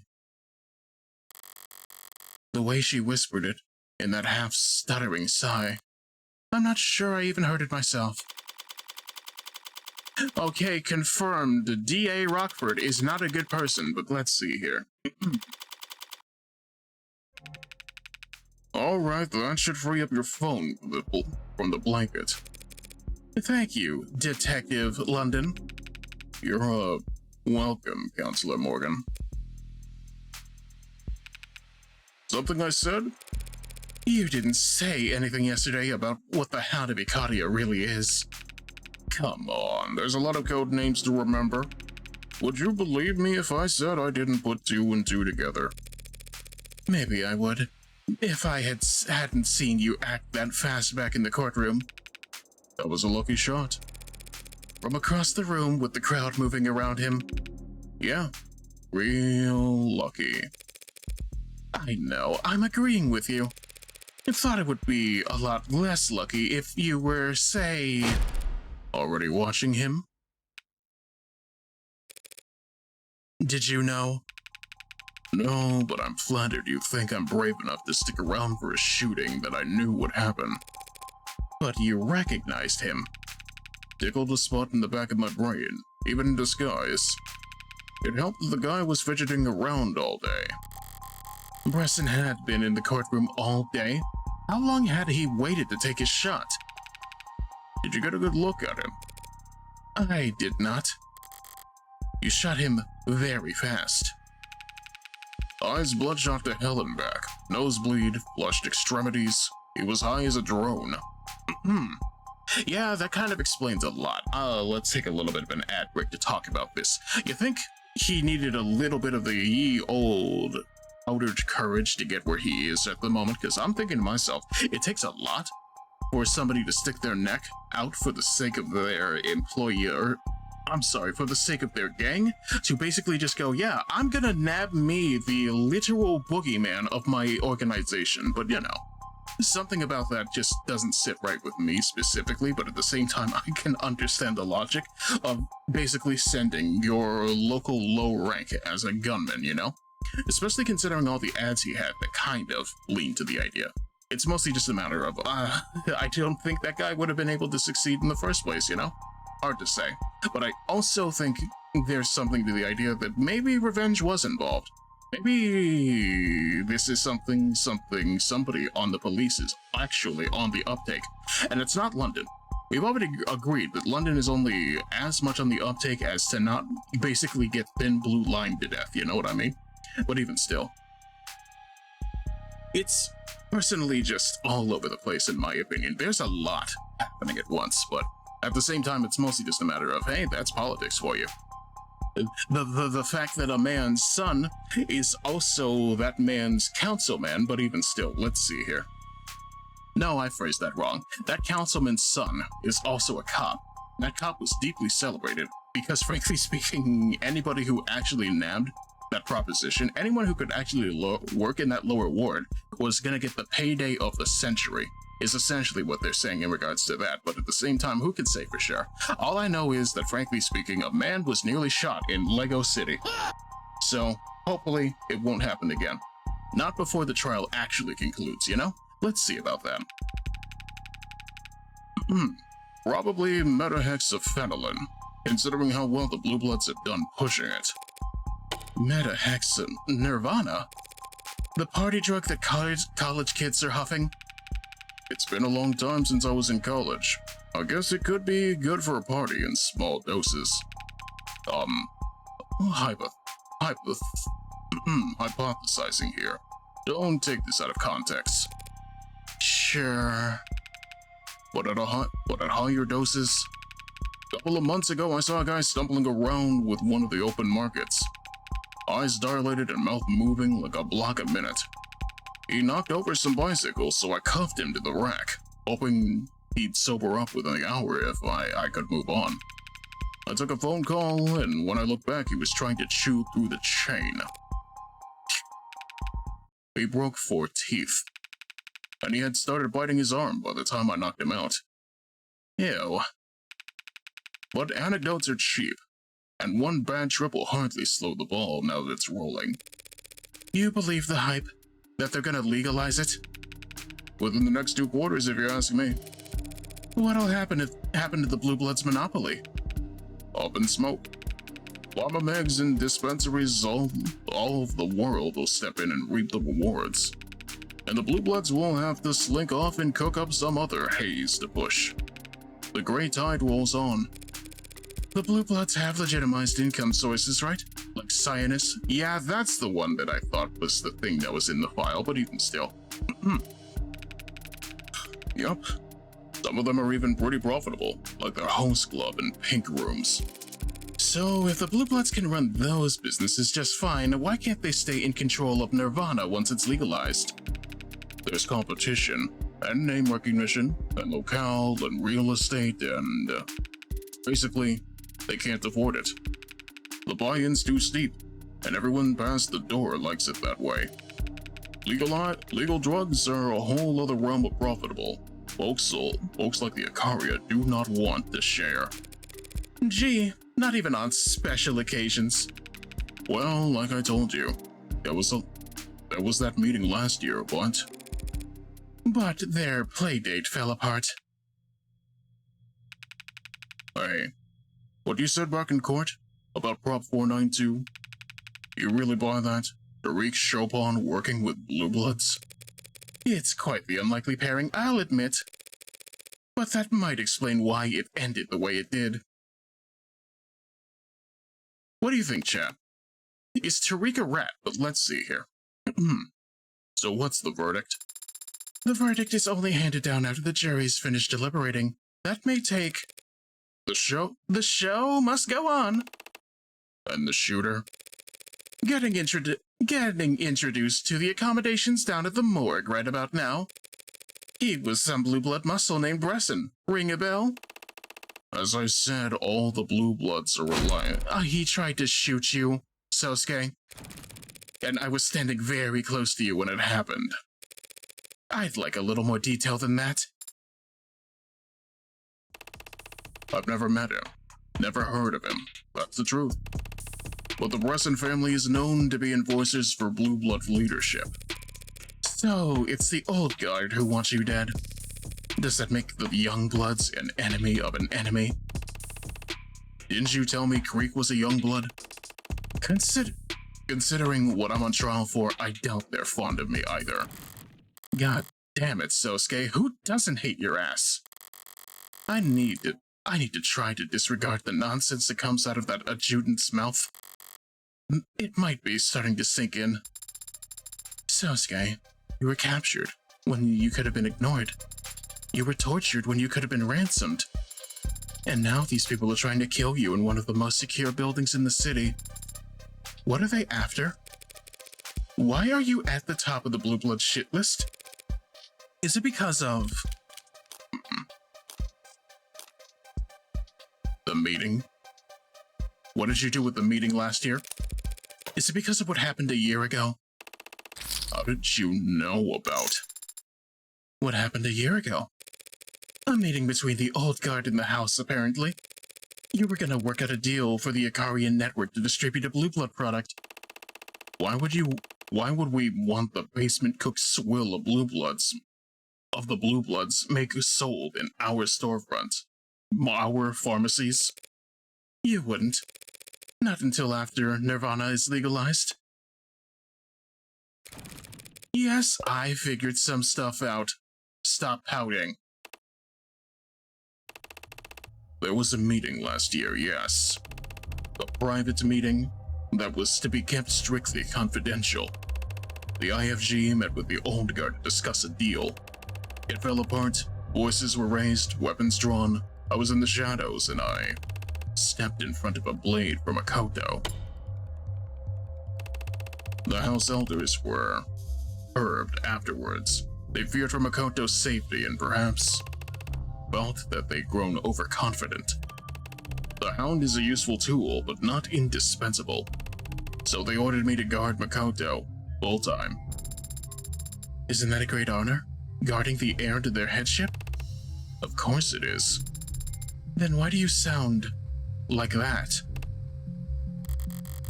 You get points for picking up on it, but you need to learn how to take advantage of it. So your deal fell apart. Blood was drawn. I kinda assumed that was par for the course in your world. It's not unheard of.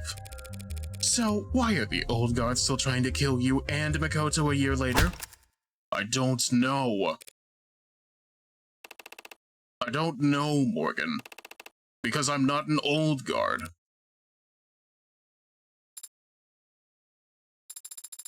Is there someone we could talk to who is? There's always someone. For a price. But if that's how it's gonna go, I'm gonna need a drink first. Oh boy, we have to talk to Mafia. Let's see. I can't wait to get my mustache from a hat in time. Here to join? What are you talking about? Sorry to disappoint, but I was here first. The net's slow as shit in this wing of the school. No one else comes here if they don't have to, so it's quiet. So it's a quiet spot to read. Yeah, it is a detective mystery, so what? Like, 5% of the books in the library are. I'm realizing the white is meant to be Morgan. I'm sorry. Let's see here. Well, it's not like I own the room. If you want to convene your club meetings here with all your many members, I can't exactly sue you. Especially since you're not going to be some big shot lawyer. Join your club so I won't get evicted. Isn't that right? Isn't that like blackmail, counselor? Mutually beneficial, sure. So just plain old corruption. So you'll do just fine out there in the adult world. Whatever, as long as you don't go around telling people that I'm a member, you can put me down. We need to add our phone numbers too. No, I don't actually care. Is there something wrong? Why would you think there's something wrong? It's very unusual for you to wake up mid-transit. When you decide to nap, you fall asleep very fast and you sleep very deeply. Suspiciously so. Sometimes I try to wake you up and could swear you're just pretending. I have no idea what you're talking about. Besides, you're the one who's been quiet. I had been bothering Sosuke, I think, pestering him about catching bullets. If you were bothering Sosuke, he'd say it. Turn to the side in that bitchy pose of his. But I can't catch a bullet either. Even though I'm fast, and I can see fast. Sosuke was the one who acted well, Sosuke's trained for that kind of thing. Trained for his whole life, the way he tells it. Father built me to be strong. I should be able to. David didn't build you to be anything, Sarah. He didn't even really build you. Just watched you grow. And do you think I am still growing? Still developing? You think I could get taller? I don't know about that last one, but maybe. If you set your heights high, maybe, just maybe you'll reach them. Let's see. I think you shouldn't get your hopes up about that. Come on, you can bounce back faster than that. I'm sorry. I suppose I am still processing what we saw back in the courtroom. When Detective London took out that shooter. I know that Detective London has been a police officer for many years. It stands to reason that he'd act decisively in circumstances where so many lives are at risk. What I'm still thinking about is the man he killed. Yeah, but there's only so much speculating we can do about his motive until... I am not thinking about his motive. I am thinking about how he is dead. You haven't been out and about that long. Everything's new to you, even the most ordinary stuff. Guess I forget that includes the extraordinary as well. Wait. You've seen violence like that before then? Yes, I have. Seen people die? Yes, I have. Seen more people die than most your age? Most lawyers? Probably a safe bet. This is a private subject, isn't it? Death is always private. I'm no exception. Do people ever get used to it? I can only speak for myself. Have you gotten used to it? Every time is like the first time. I hope that everyone is like you then. Baby girl, no. It doesn't seem like the kind of thing anyone should get used to. Sorry to disappoint you then. There are no people like me.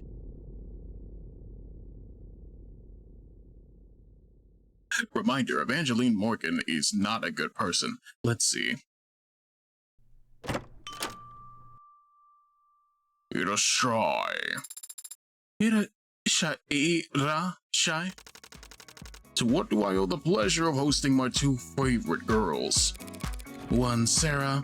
Who's the other? Figment of my imagination, apparently. Do you want something to drink? What do you recommend? I've just got this case of beautiful tawny deep reds from volcanic soil across the sea. Savory and full with notes of cherry and oak.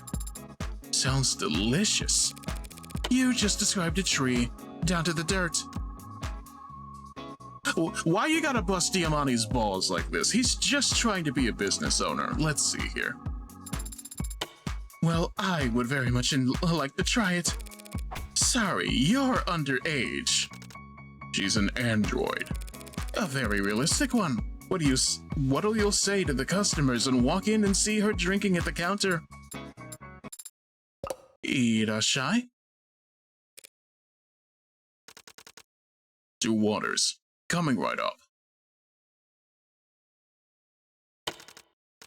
Wait, back up. Your client is the Hound of Ikariya? And I was the last person to find out what that actually means? Then it should be easy enough to tell whether he did the deed or not. The Hound always leaves a calling card. So I hear. Is that literal? Dark white business card laid neatly on the ground with the house's insignia. I don't understand why the house would go to such lengths to let the victims know who attacked them. These neo-ability types, their whole lives are galas and boardrooms and cocktail parties and wine tastings. Torture. Where every sentence has a front and back side to it, and every glance is a whole unspoken clause. To them, an unambiguous act of violence is an exclamation point that they can't misconstrue. And the Ikariya aren't exactly at the top of the neo-ability pecking order. Reminding the others that they still got their fangs as a viable strategy. They know they're outclassed in terms of how many mountains of gold they have. That doesn't explain why such a supposedly great assassin has gotten made on more than one occasion. Well, he's probably just doing his job there. If all he needed was to get away with murder, he'd be a poisoner or a sniper. All the major houses love to use body doubles. If he kills a target behind closed doors, their house can just bring out a spare. Or hell, claim the entire thing never happened. But if the Hound kills where a house's rivals can see, the damage sticks. You know a lot about the neo-ability, don't you, boss? Are you considered part of the neo-aristocracy? Do I look like I got that kind of sway? I don't run a bar in Midtown as a hobby, kid. Wouldn't know it, looking at how profitable your wine section is. It'll catch on. The Hound was a nasty surprise, but the real reveal isn't making anything click for me. A blue blood assassin trying to mist him mid-trial? I don't get it either, but the blue bloods aren't as rational as they used to be. Used to be? I traded with them a good deal when I was younger, and they were richer. They came back less richer, but let's see. Traded what? Stock, chips. Oh. This was before the Ikariya cut them down. I was a young man hungry to establish myself, and the Blue Bloods were the biggest game in town. The Rust weren't even a twinkle in some psychopunk's eye back then, and the Ikariya cartel was just that. Drug smugglers and dope runners. The Blue Bloods used them as carriers. A reversal of fortune. Could be their names on opera houses and hospitals all across the city today if what? If the Ikariya hadn't killed them all. But didn't they have allies? Connections? The morgues were overflowing with cerulean blood. No one wanted anything to do with them. But They were the victims. Corporate partners are risk-averse. Political alliances require you to bring something to the table. And when you fall that far, that fast, the common folk assume it happened for a reason. They thought that the Blue Bloods deserved it just because it happened to them? All that was left were the old-timers, the grandparents and the great-uncles, all suddenly without heirs. They recruited latchkeys and orphans during the Red Decade, found family that became the first gens and then the young bloods. What about the money? You're starting to sound like a real human. Yes, it's not about the money, Spider-Man. It's yes, goddamn, it's always about the money. But let's see. Some of it. The cash, the gold, the jewels, the Ikariya just stole. But the vast majority of it was held overseas, where it was safe, untouchable, and impossible to get your hands on without the right blood. Locked behind GFA. Getting butchered by the Ikariya was a bad beating, but losing that money was unforgivable.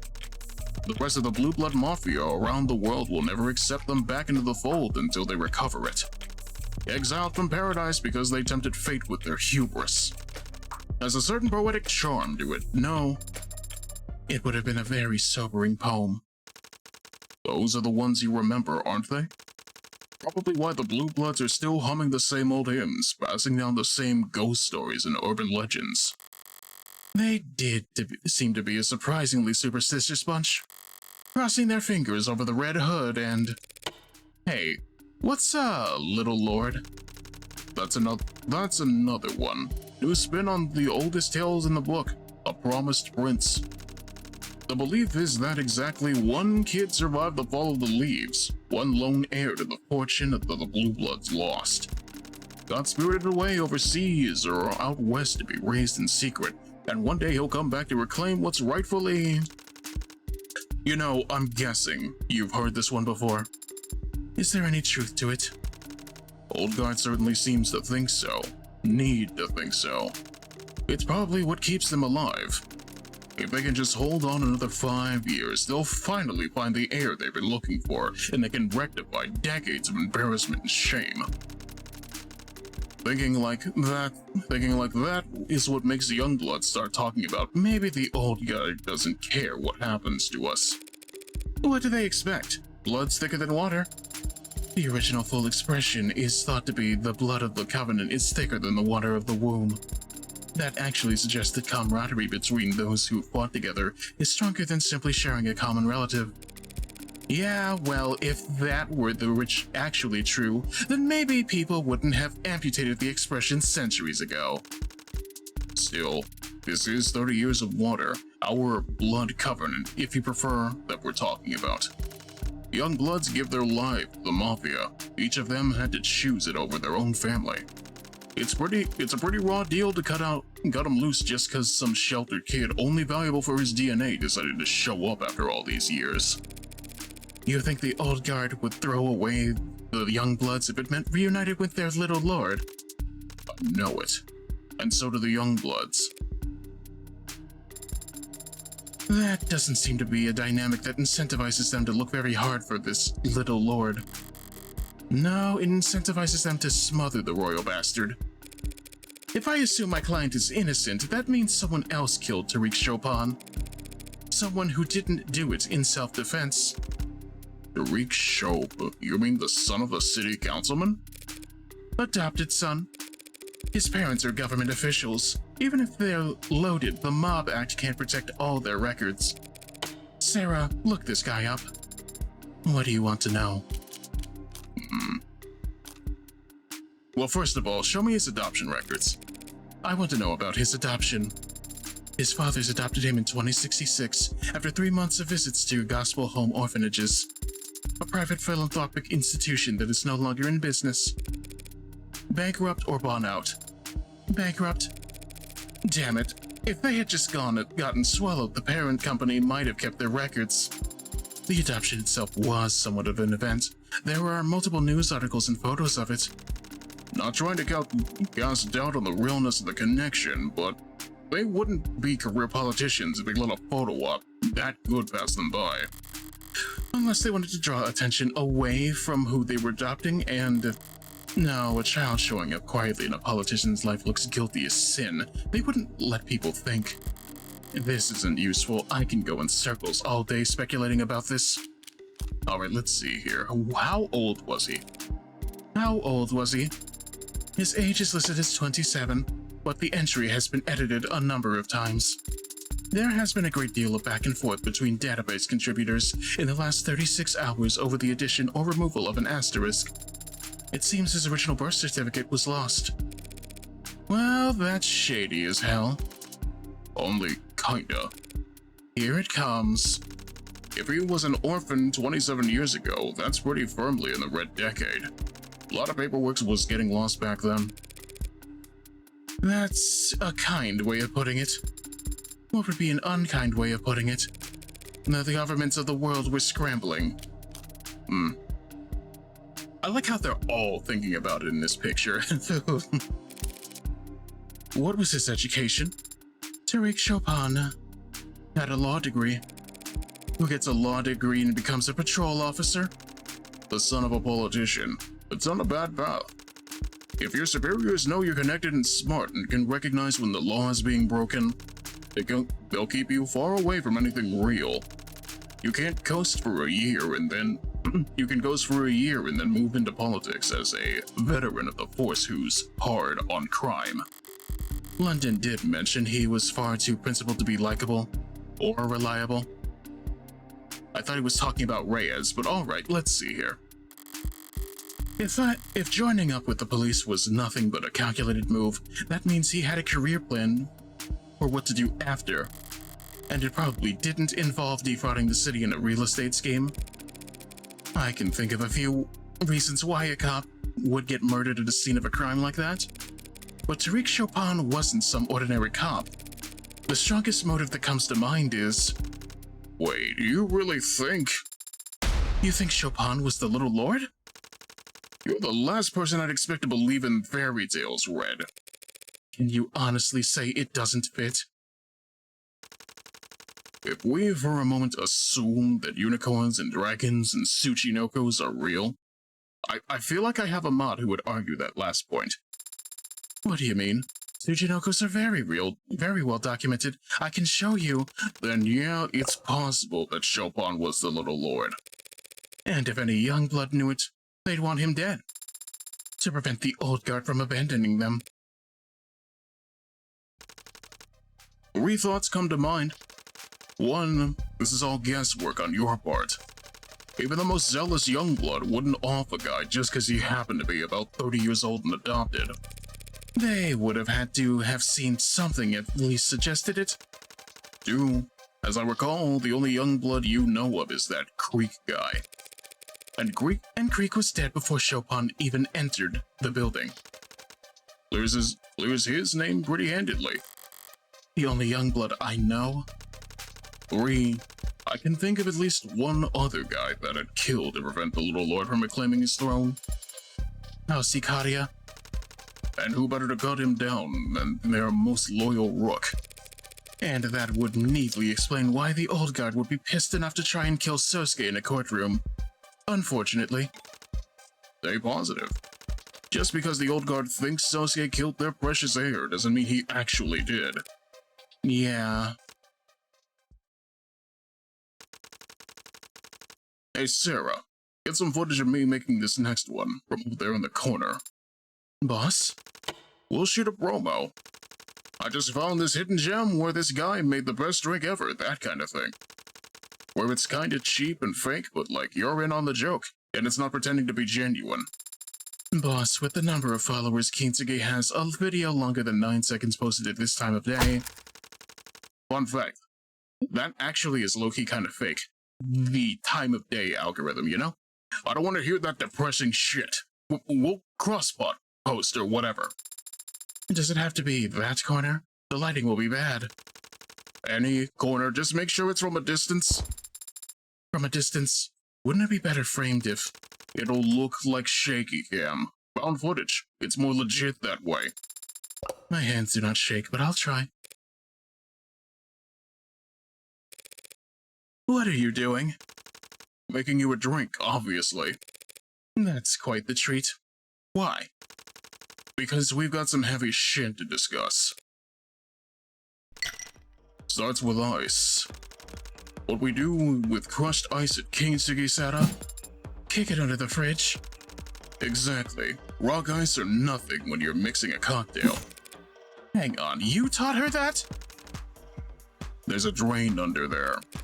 Not in my kitchen. When the ice melts, it warps the floorboard. Half lime juice. Pay no attention to the second half I'm using there, Sarah. Red likes it tart. Now you're the lawyer, and you got a hell of a mind for all this stuff. Egg white, toss the yolk unless it's a weekend, in which case, put it in the bowl in the fridge. But it seems to me you're approaching this shooter from every angle but the deadly serious one. Orgeat. I don't know that word. Orgeat. Orgeat. Or jeet. I don't know. If a customer says they prefer simple syrup, you let me know and we won't serve them anymore. You need to consider that maybe that shooter wasn't there for Sosuke. I told you. They kicked me out only after a few minutes. No one's sending an assassin after me for that. Whiskey, Black Label, or higher. Then shake the hell out of it. Word of mouth can be deadly down there in the fog. I saw her leaving the building. Can easily become I saw her running away. If someone wanted to get me, a courtroom filled with cops would be a pretty shitty place to choose to do it. Yeah, but it might have been the only time and place they knew you'd be. Mint for garnish, with charred cinnamon for a smoky ambiance. Serve immediately. It's a very nice looking cocktail, I'm not gonna lie to you. Also, hello Noir, how are you? Oh, how's work been? Even still, a bitter blessing. Surely with that much lime, it's a sour blessing, no? You want me to toss it out? Thank you for the drink. But I'm nobody, Rain. No one's coming to get me. Nobody even knows I exist. Why am I talking this deep? Let me see here. Nobody even knows I exist. Orgeat is a syrup used in cocktails. Apparently it's a complicated syrup, considering simple syrup gets you kicked out, but even still. Let's see.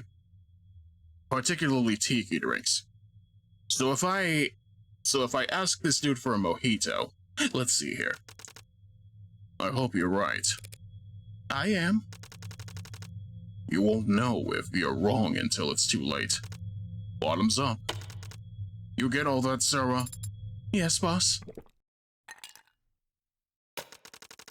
Hey, bottoms up is just an expression. You're supposed to sip it, for gods. One last thing. Apparently Sosuke's captors talked about some kind of huntsman. If the Little Lord's an urban legend, Huntsman's a goddamn boogeyman. Orca's shooting the shit around burning tires trying to make the noobs afraid to go and piss by themselves. Right, so they're bullshit. I got the same answer elsewhere, but... Oh, they're very real. Pardon? Huntsmen. Not a species native to our shores, thank God, but they're real. You just said they're boogeymen. Yeah?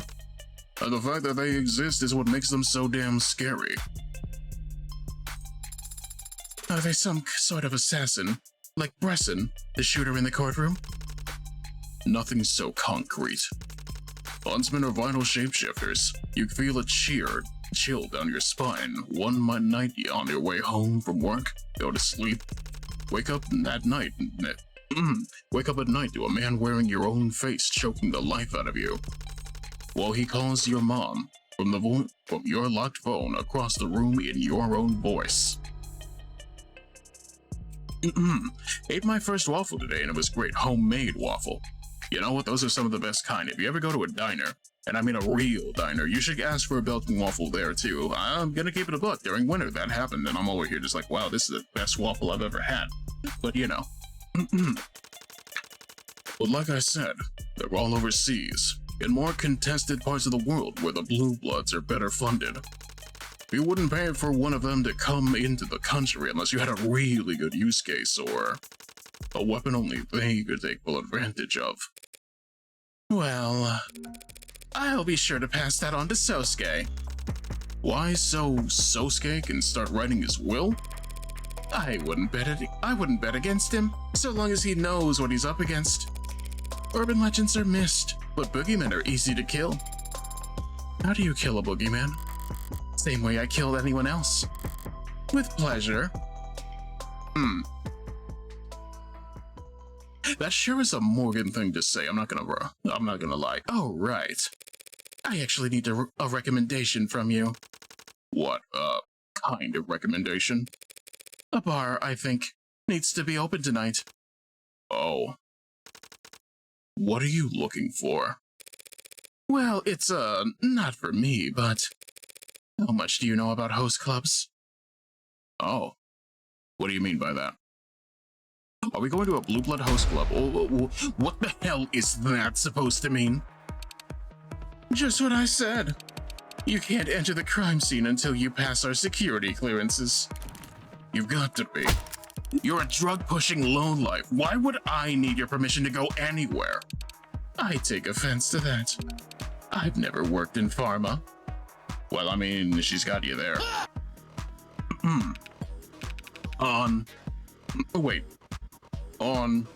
Now's not the time to be a smartass. Reyes, it'll only take 30 seconds. You serious? This is reality. This city's expecting blue bloods to keep a crime scene secure? They're the ones committing the goddamn crimes.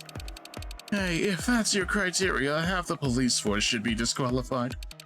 Or is excessive force not a real crime? Are battered spouses not real victims? Guess assault's only assault when a real person is on the receiving end. Zionist is legitimate, Reyes. All the paperwork's in order and signed by our bosses. These idiots are walking around barehanded and knocking shit over and leaving trash all over the goddamn place. Should we give them badges while we're at it? Let them investigate crimes too? We already investigate crimes. You have any idea how many missing teens there are in the lower wards? No, because we find them. Because we actually give a shit about the people who live down here. Oh, and I'm sure your prices are very generous. Better their parents get a bill from us than a letter of condolences from you. So sorry, ma'am, but he looked suspicious and he was running away. Not helping. Reyes, let's calm down. Sorry that I'm not calm when we've got actual orcas stomping all over the scene where a cop was murdered. Last I counted, there were 5 bodies upstairs. And both your eyes broken, or do you just not recognize anyone without a badge as human? Perhaps I've come at a bad time. Nothing for it. Gotta strike while the iron's hot. The iron seems very hot in this instance, oughtn't I? Sorry to interrupt, folks. Don't mind me, I'll just go take another look upstairs. Now you? Hey, why not? You nearly died once already today. Why not let these orcas give you the tour? Was that you giving me permission? No. And you and London should both be at a goddamn hospital or whatever getting debriefed. She doesn't need your permission. She has mine. Ma'am, you can go right ahead upstairs. Talk over me again and I'll break your finger. Now that's excessive force. Let's see. Is that ad recording right now? That sounded like a threat. You want to hear a threat? Clearly, this isn't gonna work. So Han, why don't you just head up upstairs and wait for Morgan? I don't take orders from you. Who do you take orders from? Want me to give them a call? Let them know you're going around kicking hornets' nests and scratching your hand over why everyone's getting stung? Whatever. You think you can just walk away after the shit you said? Turn around and take a walk, sunshine. London, if you think for even one... I'm not kidding, Vera. Take a walk.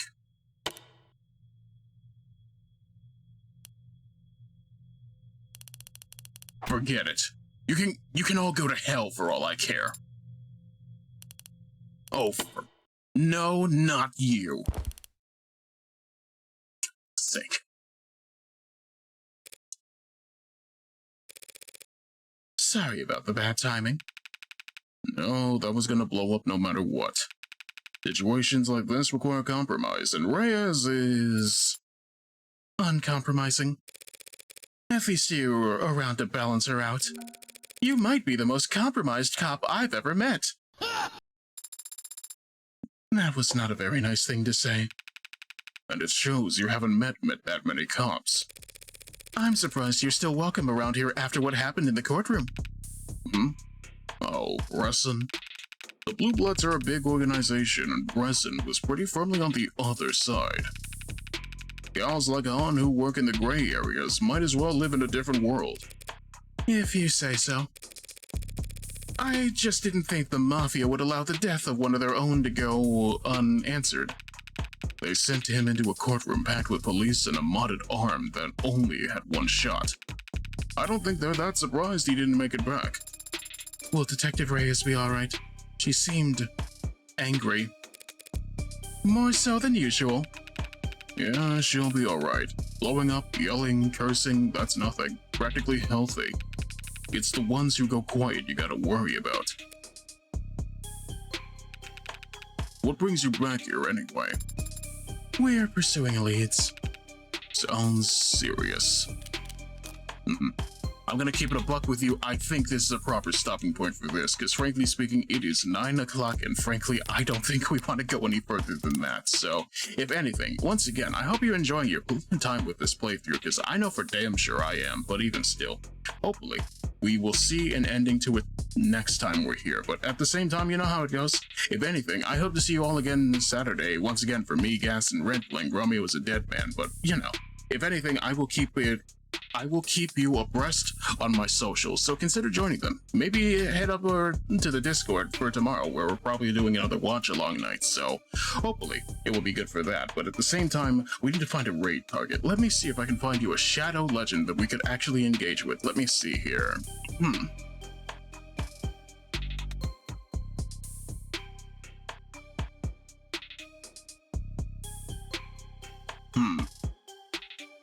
I genuinely do not know at the moment. Let's see. You know what? I think I'm gonna just take you off the Aki bread, so let's see about that. You like retro stuff, chat? I think you might enjoy what's going on here, but at the same time, you are the ones to decide. That being said, my name has been Megiddo, Ichi, and I hope to see you all again very soon. Stay safe, drink water, understand the concept of mob politics, but at the same time, you know how it goes. Have a good night, everybody. Goodbye.